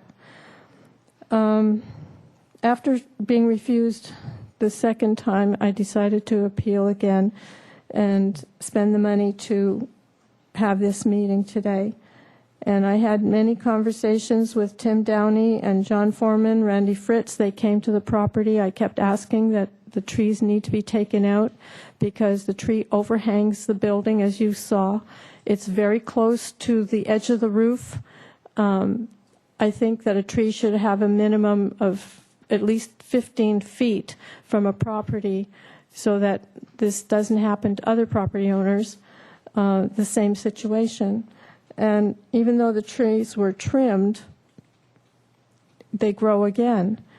And the problem will evolve again next winter, which I'm petrified about. In January, February, if we get another rainstorm like we had last February, I'm going to have a lot of unhappy tenants. The tiles came in and soaked the carpet in H&R Block and the other stores too. And so at that point when I discussed, when the first problem was, I think it was last year when we started, I don't remember exactly when, they said that the public sidewalk was replaced. Well, you don't just come and replace a sidewalk just because. Obviously, there was damage and the sidewalk lifting and causing damage. You trim the roots, break open the sidewalk. It's going to cost a lot of money to do that. I have an estimate of $6,800. The roots are going to grow back, and they're going to come again. And the parking lot, the asphalt, I had this parking lot replaced just a few years ago. It's all cracked up now from the roots. And when you say, the ladies that mentioned, no guarantee that it's the roots, the asphalt doesn't just raise by itself. The walkway doesn't tilt just because it's been there for, I don't know, 50 years maybe. I'm not sure. It was built probably before the 60s. It never happened until the last few years as the roots were getting huge. And the contractor that came out and cracked open the sidewalk, I have it in the package that I gave to you. There's a letter from him saying that it's continual and it's not going to get any better. And taking out a few roots is not going to help the situation. There are going to be other roots that grow and lift again. Are we going to go through this every 2 or 3 or 4 years? I don't want to do that. It's very expensive to redo. And so I think that the trees need to be removed. And it was cracked, and it's pretty obvious that it's the city trees. I don't have any other way of explaining it. I took the pictures. Tim told me to hire somebody to crack open the sidewalk and prove that they were the city roots. He said, I'm not sure they are. And it was pretty obvious that the space was about 4 feet from the tree and roots this big. Looks like it's the tree roots. And the damage on the roof, the tree was so huge, it still overhangs on top of the roof. The leaves come down. It's a deciduous tree. There are always leaves coming down. I think you all received photographs of what it is. It cost me $600 to have the last batch of leaves taken off the roof. If it's a continual thing, there's no room to put storage bins on the property. They charge $500 approximately for the trash pickup now. If they have to do that again with the leaves, it's $1,000. Then it gets to where do we put the bins? We can't put them on the public sidewalk for storage. And this is continual. So if it rains and the leaves fall and it's windy and it blocks a drain, I have to hire somebody. If it comes back and we have another rainstorm in another week or 2 weeks, it's the same thing. So it's a continual issue, a continual problem. The tree is not appropriate. A huge tree like that is not appropriate to be at that site. I think if it's a tree or some kind of bush or greenery thing that grows to maybe 8 or 10 feet, that might be a better situation, something that doesn't have huge roots that go the whole walkway. In there, there's a couple letters from the roofer and the contractor who state that the roof is not the kind of roof that can be walked on continually, of the membrane. You can't scrape it, and if you continually walk on it, which would be many times if you have to have it cleaned, would cause damage to the roof. And also the walkway, the roots, the contractor said that it's definitely an issue. And it's not going to go away. It's going to get worse. The driveway now, halfway through, which I think you saw yesterday, I went and took some pictures of it this morning. It's definitely the cracks in one spot, but I see the cracks are now moving quite a way in each direction. And that driveway was just put in a few years ago. It cost a lot of money, and I feel that the city is responsible for the damage and should repair it. It's not my responsibility to pay for your tree and take that out. That should be paid by the city. You put the tree in, and so you should maintain it and pay for it. And to offer me $500 to sand down or scrape down part of the walkway on the corners isn't solving the issue there either. And why would a city come out of the goodness of their heart and offer $500 to somebody on private walkway? It just isn't done. I don't know of one case that the city arbitrarily comes out and said, oh, by the way, your walkway is lifting. I think we'll just come and pay for it. I don't think so. So trimming it is not going to help. And then if they take out the roots, I shouldn't have to be liable for an expense to crack open a walkway and have you determine which roots are going to come out, and if I can't take any out because there'll be damage to the tree, and then I have an invoice of $6,800, that's not appropriate. I think that the damage that came from the tree onto private property, the owner of the tree, the city, should be totally responsible for all the damages to clear the issue and to clear the problem. And I still go back to saying the trees need to come out, both of them. I went and looked at the walkway again today on the second tree that's further from H&R Block, and the sidewalk is lifted more than what it was 6-8 months ago. And the asphalt has already been patched on the walkway, and I can see from going under the wall, it's cracking the driveway. And I think that needs to be repaired soon because it's going to get worse, and it's going to be a bigger area, and somebody's going to trip, and then there's going to be a big lawsuit. I don't know if you all had a chance to look at the pictures that I sent to you. And at the time when I did, and I hired the contractor, and Tim Downey wanted me to prove that there were roots from the tree that caused the damage. I did further investigation, and I'm asking you to reconsider the situation all over again, to remedy that I don't have to go through this again in another 3, 4, 5, 6 years, that new roots have grown.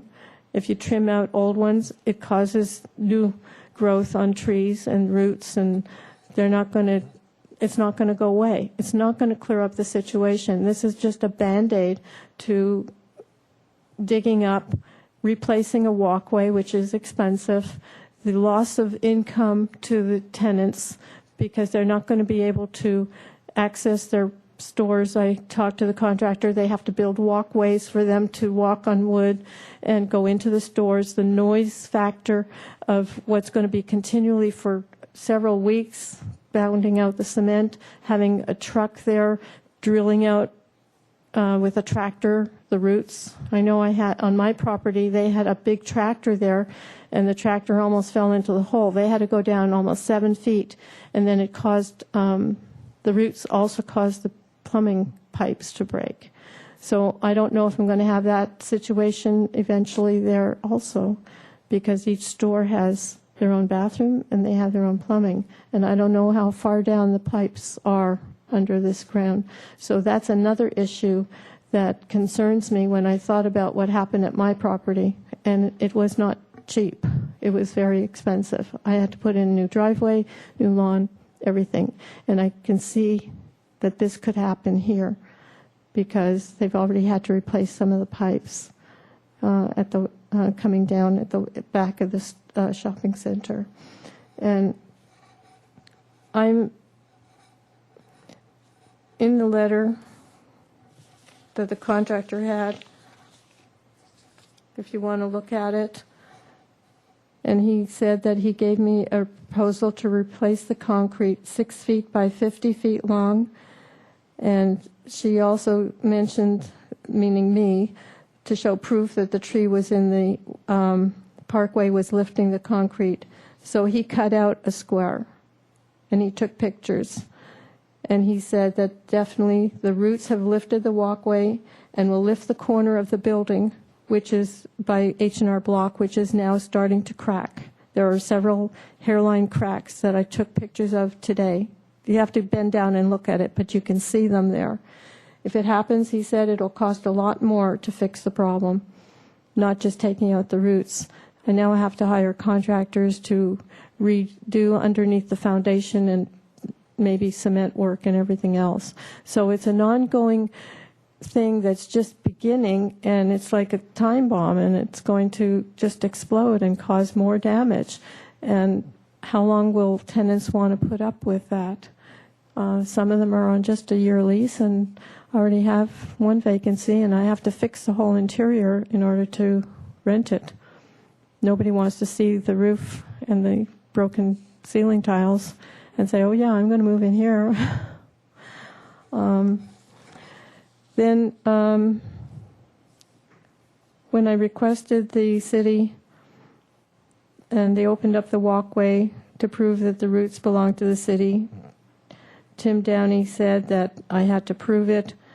The next thing, the 2 trees I feel need to be removed again because of all this walkway. The storms that we had in February were major. I know that, and I don't know if it'll happen again this year. The climate here seems to be changing. Winters seem to be getting worse.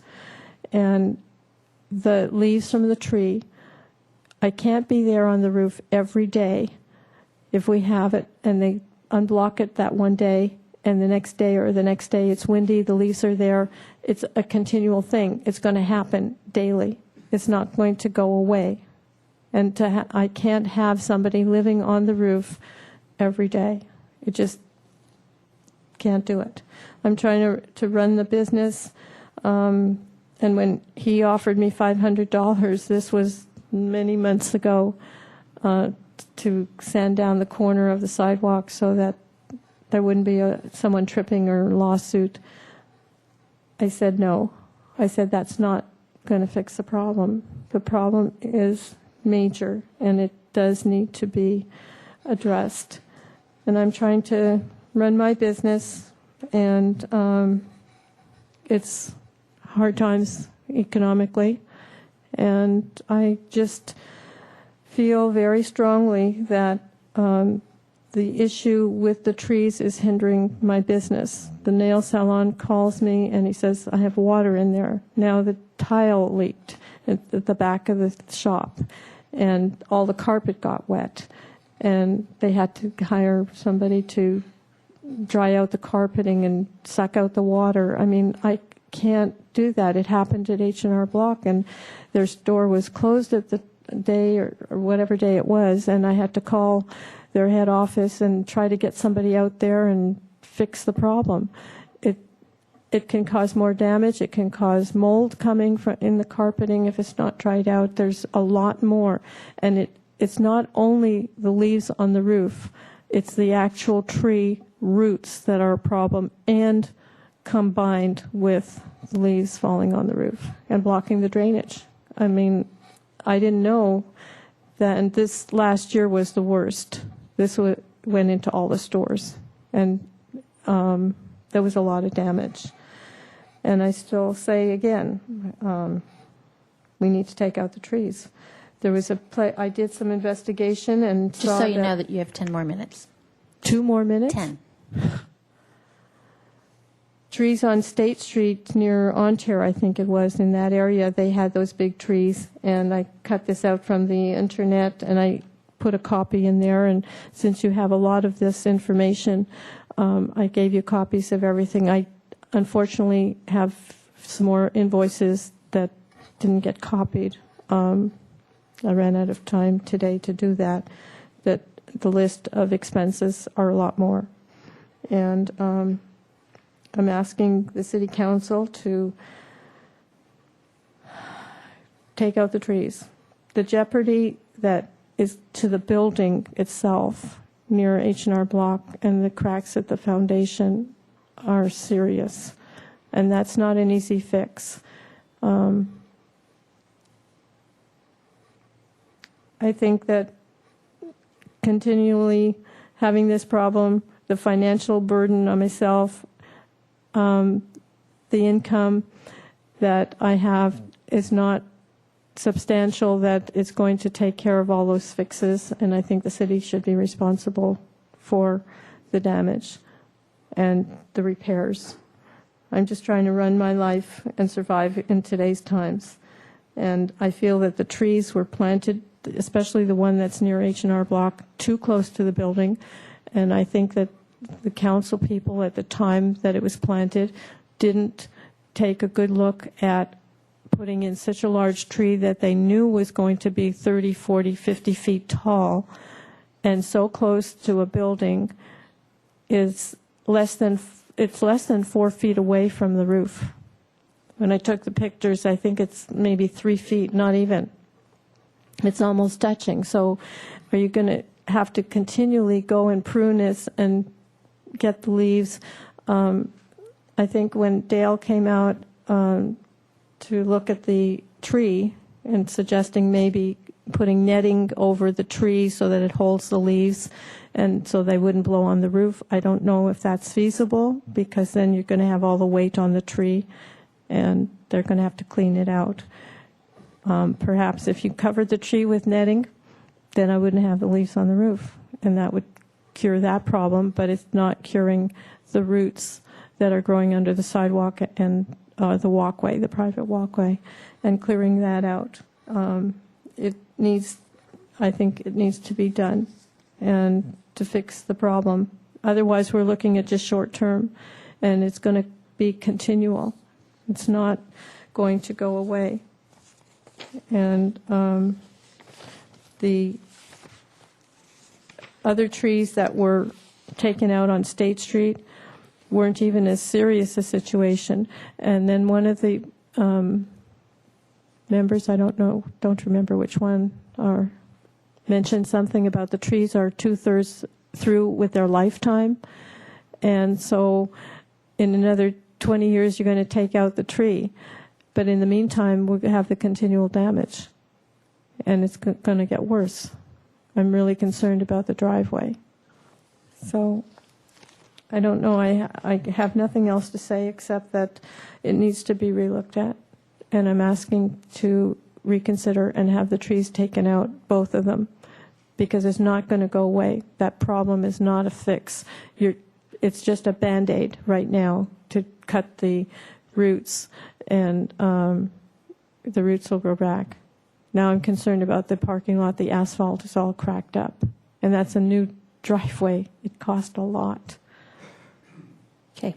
You have, after public comment, if you still have anything else you'd like to say, you still have 6 minutes and 10 seconds. Okay, I believe so- there's some questions from Yes, council members. please. Mr. Francisco. Thank you. Mrs. Isles, from your letter, it seems that you were unaware that the leaves were blocking the drains. Correct. How long had it been since the last time the roof was cleaned? It's not cleaned because the roofer, he'd go up there on occasion if he had to continue the mass tech around some of the vents. He would check that yearly, but it wasn't until it rains and leaves would blow at the vent. I think if it was there when he would be up there doing the mass deck, I'm sure he cleared it away. Mm-hmm. But since you've owned the building, you hadn't had anyone up there cleaning leaves? We didn't know. Because it never was an issue Sure. to the point of until this last year. Yeah. Okay. Ms. Self? Thank you. Thank you. Want to clarify something. Yes. Did I understand that if the sidewalk is pulled up and we can establish that it is a city tree causing that damage, then we would pay for the root cutting and for the repouring of the cement? And if the roots are cut to the extent to destabilize the tree, that the city would remove the tree. Is that correct? Bring Did I that get back that over to right? staff to clarify that. That's what I heard. Madam Mayor and Council Member Self, what was suggested by the Commission is that we would observe the root cutting. The costs would be borne by the applicant. However, if the tree had to be removed because of a safety reason, the city would bear the costs of removing that tree. The applicant can always seek reimbursement from the city for the cost associated with the work that they have to do. Okay, thank you. And I have one other question. We have an invoice here from January, and I don't know if the date is... He wrote it wrong because he wrote it, he forgot. He said he thought it was still 10. It was Right, January okay. 11. I have the check at home. Right, and it says jackhammer out asphalt and remove pipes and haul away. What was this repair for? That was, the water was so hard up there. I mean, there was tons of water up there. They had to jackhammer open a little piece of the asphalt right in the corner by sneaker time and replace a piece of pipe there to make bigger so that it would get rid of the tons of overflow that were up there. There was no Okay, way to get because the of water heavy out. rain. Yeah, they couldn't get. They had to release it somewhere. Okay, I'm trying to find the connection to how this is Well, that related hooks- to the tree. He's talking about the asphalt on the roof, right? Roof asphalt? Or you wouldn't jackhammer on a roof? No, this was on the parking lot. The parking lot, and this is in the backside where the sneaker place was? Yes, because the drains come down into there, and it wasn't fast enough. It had to come. They had to get the water out of the roof. Right. What I'm trying to understand, though, how this is related to the tree. I mean, we had an excess. Tree is the cause of the tree. The leaves that fall on the roof blocked the drains. But there was so much water up there, they couldn't go with buckets and pour it off the roof. They had to get it out. So the drains come down, and so they replaced a 3 feet pipe. So this was roof drainage Yes. because of the heavy rains that. Yeah, the pipe that was there is fine, but there was so much. Heavy they rains. Couldn't, it couldn't carry the volume of the rains. Right. Okay, I guess I don't see where this is a leaf or a root problem. It's a leaf problem. Okay, thank you. Because the leaves were blocking the drain. If it hadn't blocked, then it slowly comes down just like a normal drain. So there was probably maybe that much of an opening because the leaves were it was very windy, and the leaves were packed against the drain. Okay, we have And that a couple day of I other had them up questions there. too. Mr. White? Madam Mayor. So, for one thing, there was our staff work indicated that while there were split votes at the Street Tree Advisory Committee and the Parks and Rec Commission, there was a majority vote in both cases in favor of the decision, right? And then, secondly, the appellant applicant mentioned that there was a hole opened up in the concrete at one point. Did staff look at that, observe that hole? Mayor Schneider and Councilmember White, she did provide photographic evidence that showed a ficus tree root under the private walkway. I did not observe it while it was open, but I did see a photograph. Okay, but that process works for you as far as when somebody provides a photograph. I had understood that you would be out there looking at the situation once it was opened up. Is that? Madam Mayor and Councilmember White, in this instance, the appellant provided a photo demonstrating that there were roots underneath the concrete walkway. If the concrete walkway was to be replaced and the roots needed to be cut, we would be on site when that occurred, and we would assess the tree and the roots to ensure that there was no potential for the tree to be a hazard. Okay. That helps. Does. There's a couple of steps in there, that's all. Okay. Thank you. Mr. Hotchkiss? Thank you, Madam Mayor. Ms. Hiles, this is a commercial property that you own, is that correct? Who's responsible for the maintenance of that property? I am. Okay, that includes a new roof when it's needed and whatever. You talked about water intruding into the businesses there, H&R Block and the pizza place and all that. Why did that happen? Do you know? The roofer said that the drains were blocked from the leaves. And it just leaked in. Leaked in from the sidewalk, from the roof. walkway? From the roof. From the roof. And the walkway, because of the angle. That was the contractor. Okay, so if these trees were removed, whose responsibility would it be to clear the leaves off the roof? There wouldn't be any if the tree was removed. No, that's not the question I asked. Whose responsibility would it be? If the trees were removed, whose responsibility would it be to make sure that the drains were clear? Mine. Okay. There wouldn't be any leaves, Thank you. though. Okay. Okay. We're going to move to public comment, and Sharon Byrne, I think, has left. Yes, and so Jeff Bard up at the podium here.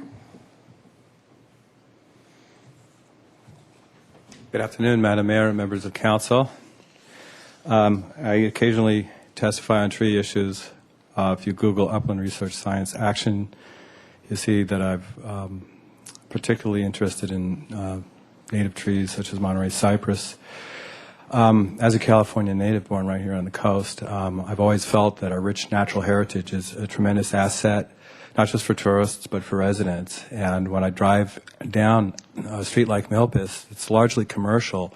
It provides great respite to enjoy the trees, and I think it actually enhances property values to have trees. And I think that shoppers also love to have the shade. Admittedly, it can be problematic. But by listening to the applicant's testimony, I wonder if the applicant is perhaps not getting the best advice. Because I worked as a union roofer for a year before college, and a commercial property would generally have an EPDM roof, which we most certainly can walk on unless its roof is at the end of its natural life and needs to be replaced. Any proper commercial property should have 3/8-inch plywood decking supported by joists. It's been a while, rafters they're called, and you should be able to walk up there and, get a ladder, $40 at Osh, rake, and get a kid or one of your employees. And a commercial property like this is generally under professional management. And if it's a burden for some reason to manage the property, can be disposed of for capital gains tax and placed in the hands of responsible management. Hopefully that wouldn't be necessary, but as I think councilperson Self particularly made some very good pointed remarks. And I just don't think this testimony is credible, and we don't have an engineer's report supporting these statements. These are all secondhand statements that some unnamed roofer said this, that, and the other, and I just don't think we can credit this case, and we have to go with staff. Thank you. Okay, that concludes public comment. Did you have a speaker slip? Okay. Did you want to come up? Sure, come on up. But after you're done, if you could fill out a speaker slip for the clerk, and you have 2 minutes. That's okay. That's right. And if you could state your name for the record. I'm Richard, and thank you for having us comment on this, Madam Mayor and Council. I'm pretty familiar with this area, Milpas, and I think all of us have to take responsibility for a private property, which I think it means cleaning your gutters, and I think it means identifying which roots are a problem and then working with the city to have those roots removed. I did that myself. It didn't cost me anything because the city was good enough to come out and look at the situation and take care of it for me. It wasn't a big deal. We didn't have to spend days on this issue. Now, Milpas does have some trouble with those trees, and I think a broad plan might be more useful instead of taking individual cases. And this case doesn't seem that big of a deal because there are other houses, residential homes, that have plumbing issues with those trees. And maybe something that could be useful is having some money put aside for people that apply for some kind of structural adjustment if the tree is impeding the plumbing or something like that. Some money given out, at least a little grant to help the situation. But I am for the trees, and I think that's part of our heritage here. And once you start taking them down, you're going to have to look at all the other property owners on Milpas Street and deal with them. And there's more important issues than just a little, asphalt bubbling up. And as far as maintenance of the property, that is the owner's responsibility, not the city's responsibility. Thank you. Okay, that concludes public comment. Ms. Siles, you still have 6 minutes and 10 seconds. You don't need to use it, but you're welcome to if you have anything else you'd like to say at this point. Yes. Okay. Go right ahead. I wouldn't be in this situation if the tree was not there. And all these delays over all these months and months about having to prove that it was the city roots should be evident enough. I mean, if I have to, I will get the contractor back out there and dig another hole. I mean, when you were out there, you saw the hole. When I took the picture, it showed the same sidewalk of the cracks, and you should have an email with the photographs that were taken, and it was open. Your office, I believe, sent it to each individual member. I hope that you received it. I don't know. And so I go back again that I should not have to be responsible for the damage that was done to the walkway and the roots underneath. And the driveway was replaced just a few years ago, and now it's all cracked up.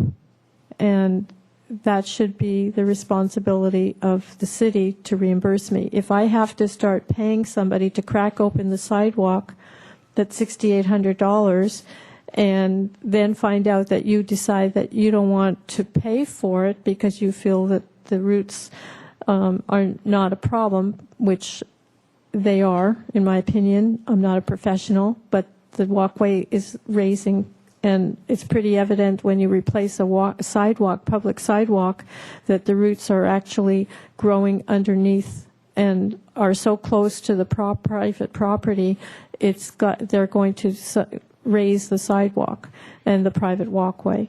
And I think that city should be responsible for the cost. And for me to then have to file a claim and be out and not pay the bill and be responsible for the $6,800 plus or whatever else costs are involved in it, should be the responsibility of the city. Thank you very much. Okay. It's to the council. Mr. Francisco. Thank you, Madam Mayor. First, real quick, just one question for staff. If the grinding solution were tried, how much grinding are we talking about? Are we talking about the entire extent of the sidewalk, or?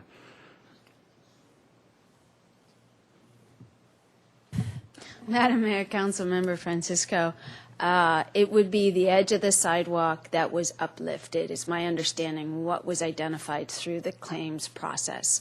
We didn't come up with that determination. It was what was done when we were evaluating a solution. But it would essentially level the sidewalk so it wouldn't be lifted. Okay. Well,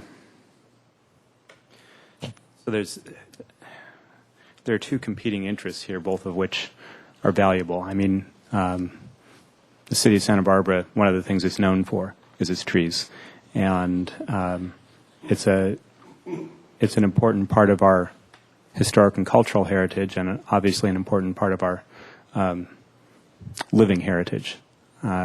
Trees are of enormous value, and I believe that one of Pearl Chase's more successful projects was getting lots of wonderful street trees and park trees planted in Santa Barbara.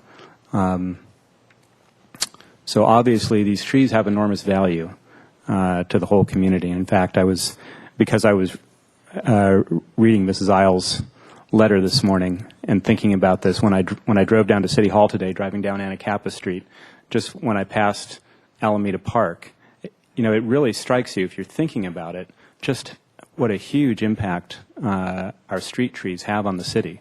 Passing by Alameda Park and seeing those trees there, and actually, because of the slope of Anacapa, you can actually see all the way down to the tall palm trees down there at Chase Palm Park. It's actually an incredible vista as you drive down Anacapa and look at that. So it is, our street trees are a treasure. On the other hand, we also have to be concerned about the vitality of local businesses and the burdens that may be inadvertently placed on homeowners or business owners because of the trees. Those trees are beautiful, but at the same time, they don't always get along well with modern industrial civilization. That's just, there's always going to be some friction there. We just have to realize that. If I understood correctly what Mr. Wiley told us, the city does have a financial responsibility in the case where it's a street tree that is doing damage to private property. And in this case, it certainly appears we have some evidence that the tree at least is uplifting the sidewalk on Mrs. Isles' property. I think that we can certainly try grinding. It may only be a stopgap measure, though. And if the sidewalk has to be replaced because the tree roots are uplifting it, then it seems that would be the city's responsibility. As far as the roof maintenance is concerned, I think even if instead of being a flat roof, that were a pitched roof, there would still be gutters that would have to be maintained. It's just part of the reality of dealing with a building like that. And it's unfortunate, extremely unfortunate, what happened earlier this year, the damage to the roof tiles and everything else. But I think that ultimately the responsibility for the maintaining the roof has to be with the property owner. So I would suggest in this case that I think that going ahead with the grinding in the first place is probably the right way to go at the city's expense, and monitor both the sidewalk and the parking lot. If there's damage to the parking lot from the northernmost of the ficus tree, that has to be dealt with as well. And I think the roof maintenance, that responsibility has to be with the owner. And I'm very sympathetic with Mrs. Isles' losses this year. It's terrible as a result of that storm and the buildup of leaves in the drain. It's sad that damage was done to some of her tenants. But I think the city's responsibility here is more having to do with the root damage. That's where the city's responsibility ultimately lies. If the tree can be saved in such a way that it doesn't do further property damage, I think that's the way we should go. If it becomes apparent that the roots are going to keep damaging the property, either the parking lot, the sidewalk, or the foundation, then unfortunately the tree will probably have to be removed and replaced with something that with a less invasive root structure. So. Mr. House? Just for staff, it's been a number of years since my business was at 118 North Milpas, but while I was there, the city had a program of replacing effectively tree wells. I mean, they did dam kind of, they went down under the sidewalks and built very strong dams along the sidewalk side of the ficus trees that were along there, and did so quite effectively. I mean, it was a pretty extensive operation. They replaced the sidewalks. They had become really quite a risk, I think, to people walking by along the way, and that was a program that appears to have lasted for a great long time in terms of what was related on the private property side of the sidewalks. So it kind of took care of a couple things at the same time. And I don't know from where we got the money to be able to do that, whether it was a grant or something that we achieved or what happened, but it was certainly very welcome. And yes, it was disruptive during the time that it was done, but it did keep the beautiful trees there. And the trees are really important for the economic vitality of that street. The street would be just, butt ugly if it didn't have those ficuses there, or something equally as beautiful. And I just term of art. But the point I'm making is that there's an economic benefit to having those trees, as well as a real problem, for people who are right adjacent to them. I agree that the roof maintenance issue is a private property issue, and that's something that should be. The trees just didn't pop up there all along, all of a sudden. They've been there a long time, and anybody along the street knows that they drop a lot of leaves, and we have to really be on top of that. And in terms of the roof, there needs to be some arrangement made to be able to get up there and keep the drains clear. But my concern is a little bit more to do with the drainage on the ground and the fact that it's now moving water towards the building by some change in the grade. Something has changed the grade, and the water is moving in towards the building when there's a rain event. And I am concerned about that. So my question is, what's the very best way for us to assess just once and for all, and quick as we can, assess who's really responsible for the uplift of that the part of the parking lot and the sidewalk, and just get that over with instead of stretching this out. I mean, there is a cost associated with checking it out. How about we just check it out, find out, let everybody know, and to move forward from there? I actually have some information relevant to that, if I could offer it. Well, I'm eager to know from whatever source, but I think it's important for us to do that, and the sooner we can assess that, rather than just, wonder, it would resolve the issue for everyone, I think. But I would like to hear from our staff on that as well. Perhaps you could help me out with that a little bit. Mayor Schneider and Councilmember House, the standard procedure for presenting a claim and evidence of a claim is for the person filing the claim to provide evidence that the city has liability. Okay. And when it comes to a claim for tree root damage, that's where we rely on the person filing the claim to open the area and allow our staff, ostensibly Mr. Downey, to come out and view the existing parameters to see what is there, what's going on. We may then have to get other professional opinions as to whether those roots, if there are roots, are causing any damage whatsoever. But it does start with, in this case, the property owner opening the area that's on their property. We don't have the right nor the ability to go onto private property and make corrective actions.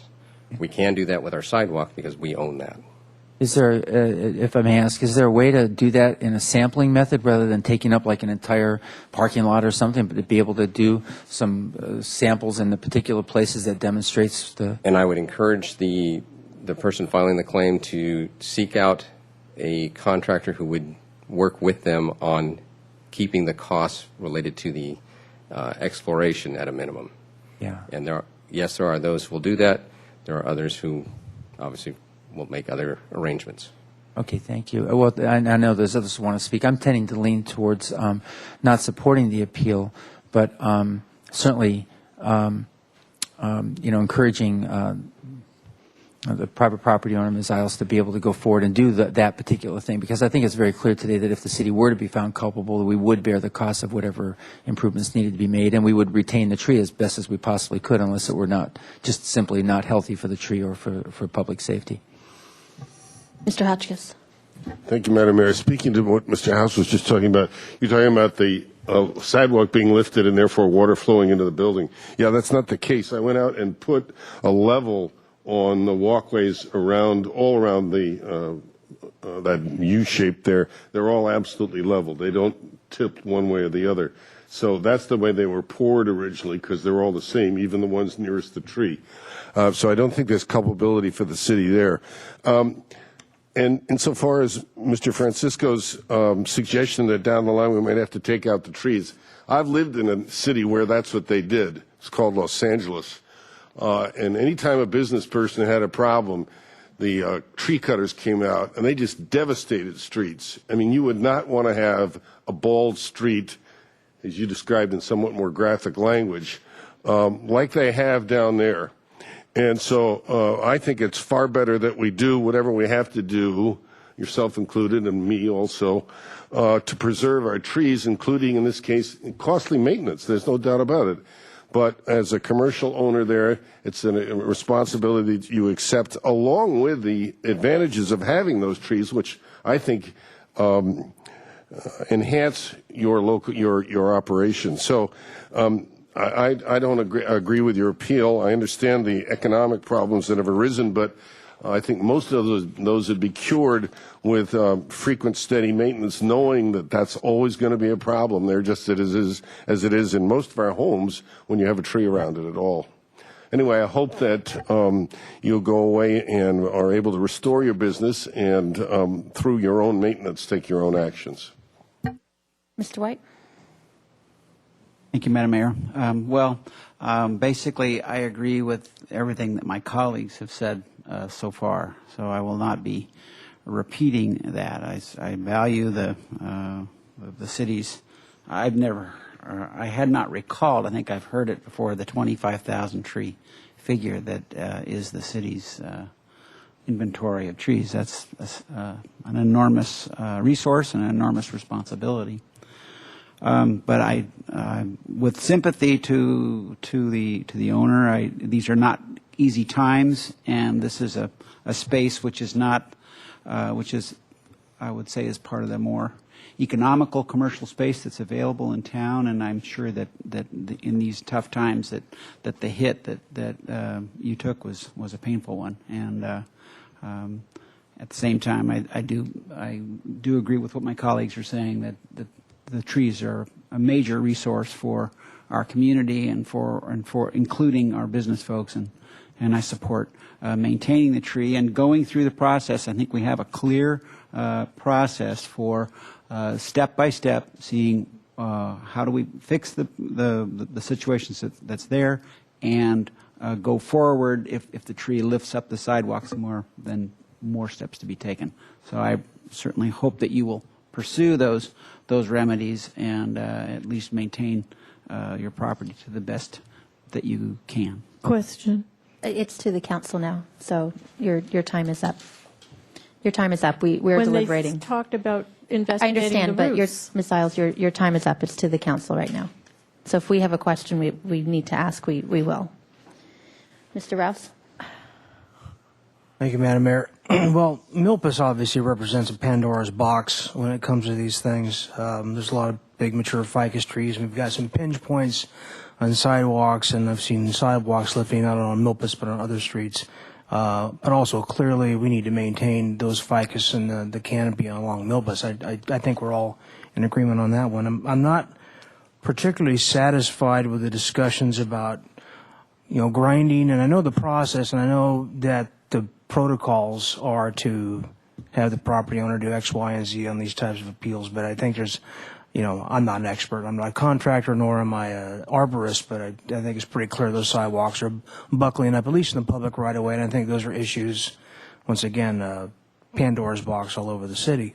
I was kind of intrigued by Mr. House's comment about the dams that were put in for the root structures back. I assume that probably wasn't the case with this tree. Would that be right, Mr. Downey? Is this...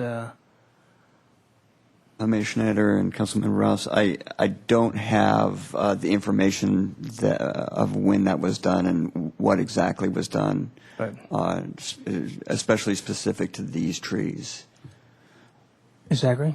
Mayor Schneider and Councilmember Rouse, I believe Councilmember House is referring to the steel plate that connects the sidewalk curb on either side of the tree, and during the site visit, it is in these two tree locations, and what I would imagine, because I wasn't on staff at the time either, is it allowed an additional perhaps 6 inches for the tree root to go toward the street without impacting the curb at that point. So the steel plate is, I imagine, along the length of Milpas, although I have not investigated that. It is in at 21 Madam Mayor, I'll just give the information on that. This is just a little bit different. There was very deep excavations done at the base of each of the trees, certain of the trees. I don't remember that it was on that side of Milpas over there. It was certainly on the other side in specific locations where the sidewalk had raised significantly. So I'm pretty sure it wasn't this tree.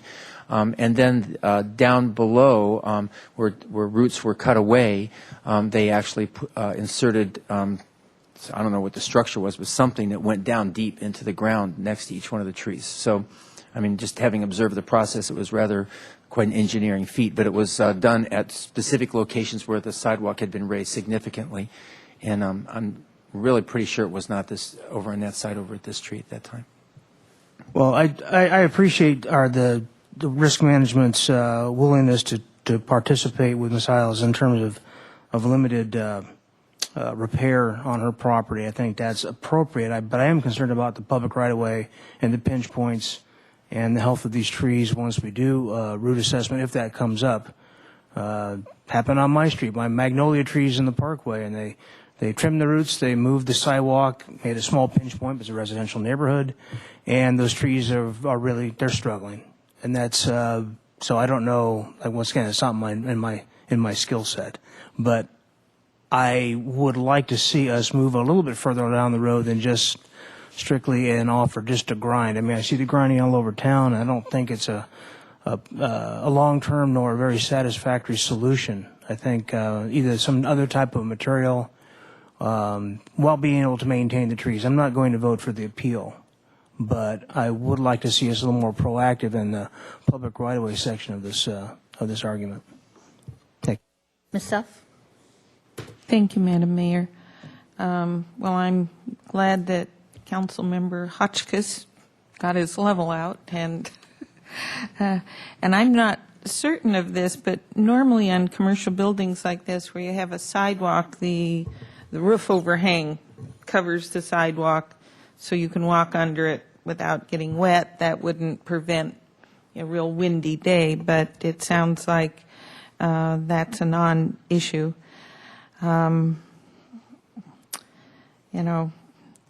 Appeals are the hardest thing to do up here because you have, such heart-wrenching stories. But I do agree with my colleagues that the roof maintenance, and I would suggest looking into somebody else for that roof maintenance if that's what you paid to get the drains opened up there.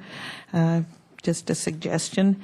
But I think the trees add tremendously to the street and to your property. And so I don't know if saw cutting into the asphalt to see if the root is pushing up and trying to deal with that and seeing if that is indeed the problem. And I think the grinding for now and then monitoring it to see if there is something afoot, because obviously the tree's been there for a long time, and so hopefully that this is a slow-moving problem, and all trees are problems. we have trees, we have problems.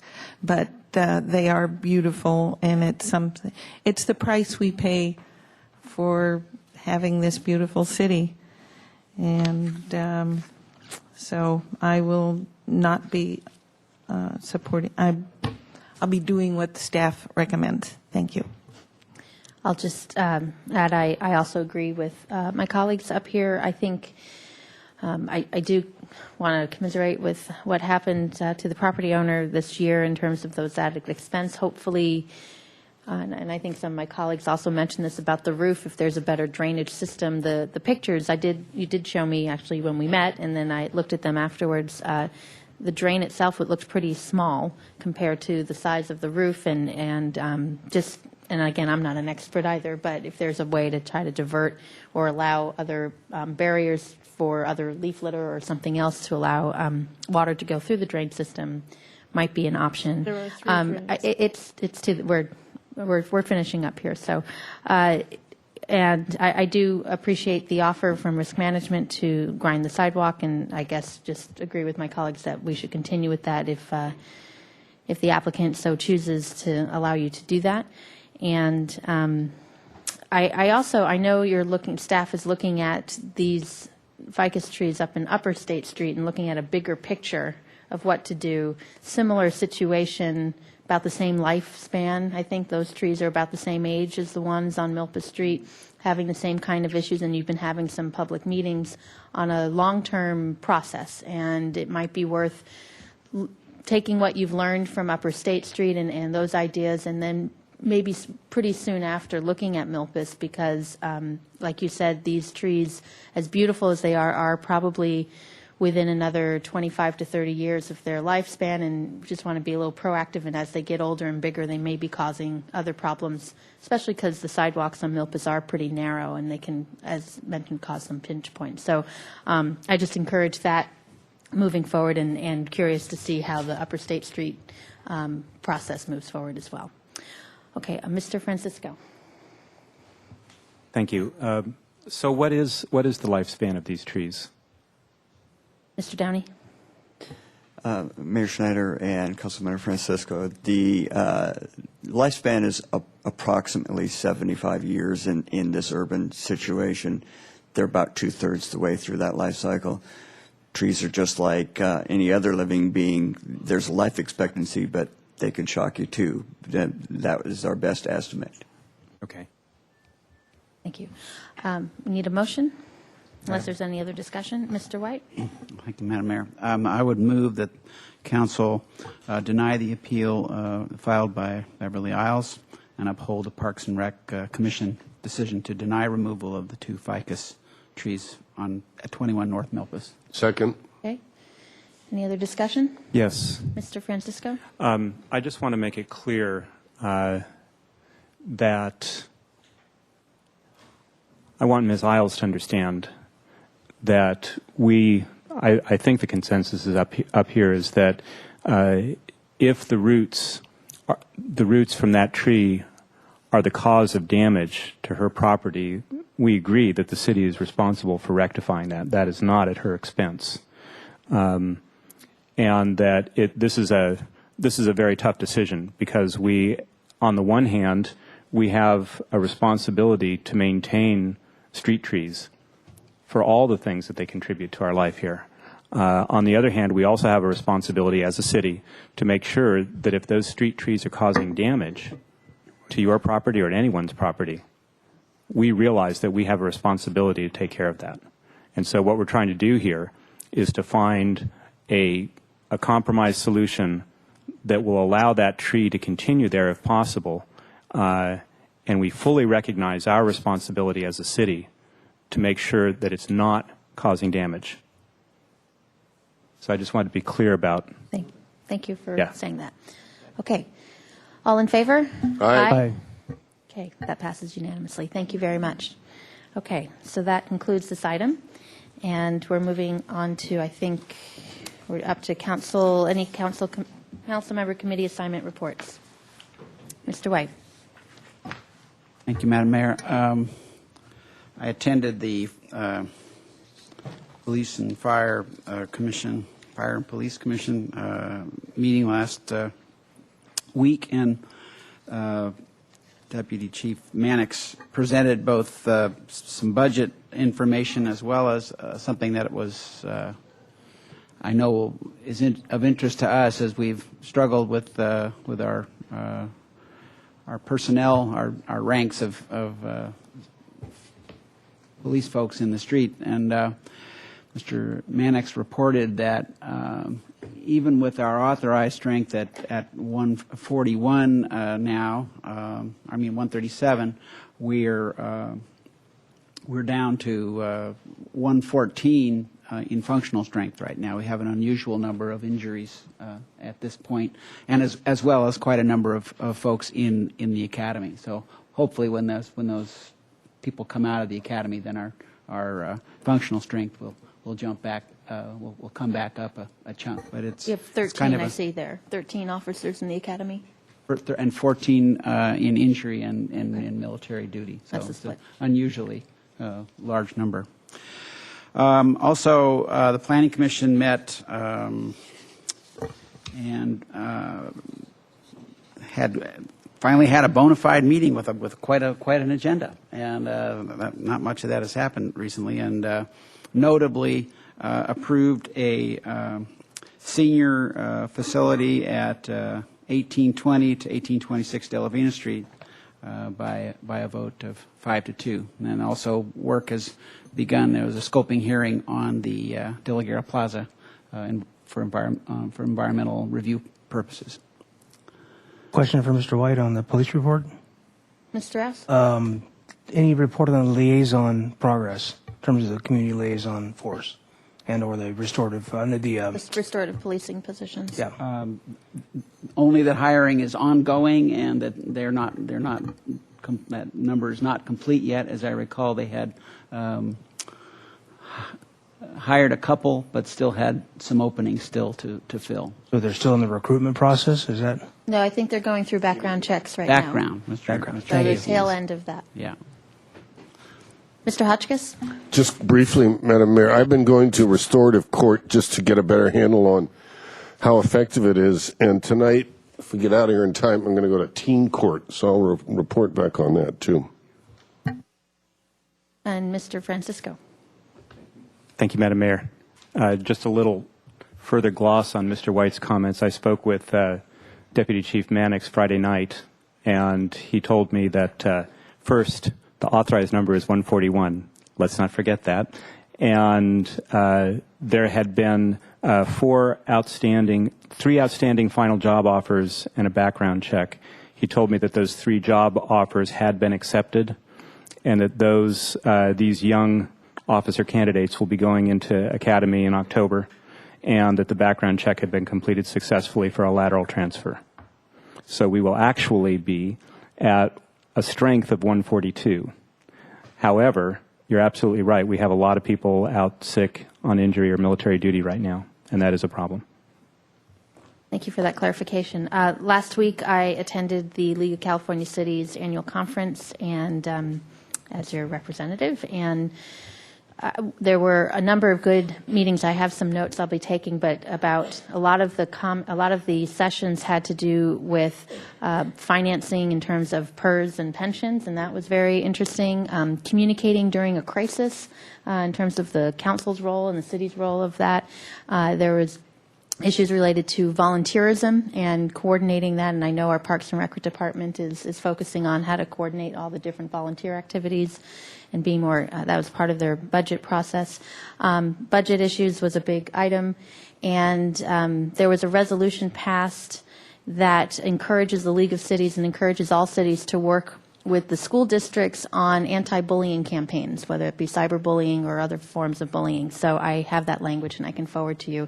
I think we do a lot of work with the Anti-Defamation League and No Place to Hate campaign. I think we do a good job, but it's nice to know that connection between the schools and cities are stronger throughout the state. So it was a good meeting, and I have all the background stuff if anyone's interested. Okay, and with that, we are adjourned.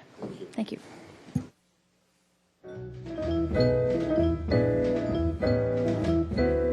The boat rides we would take.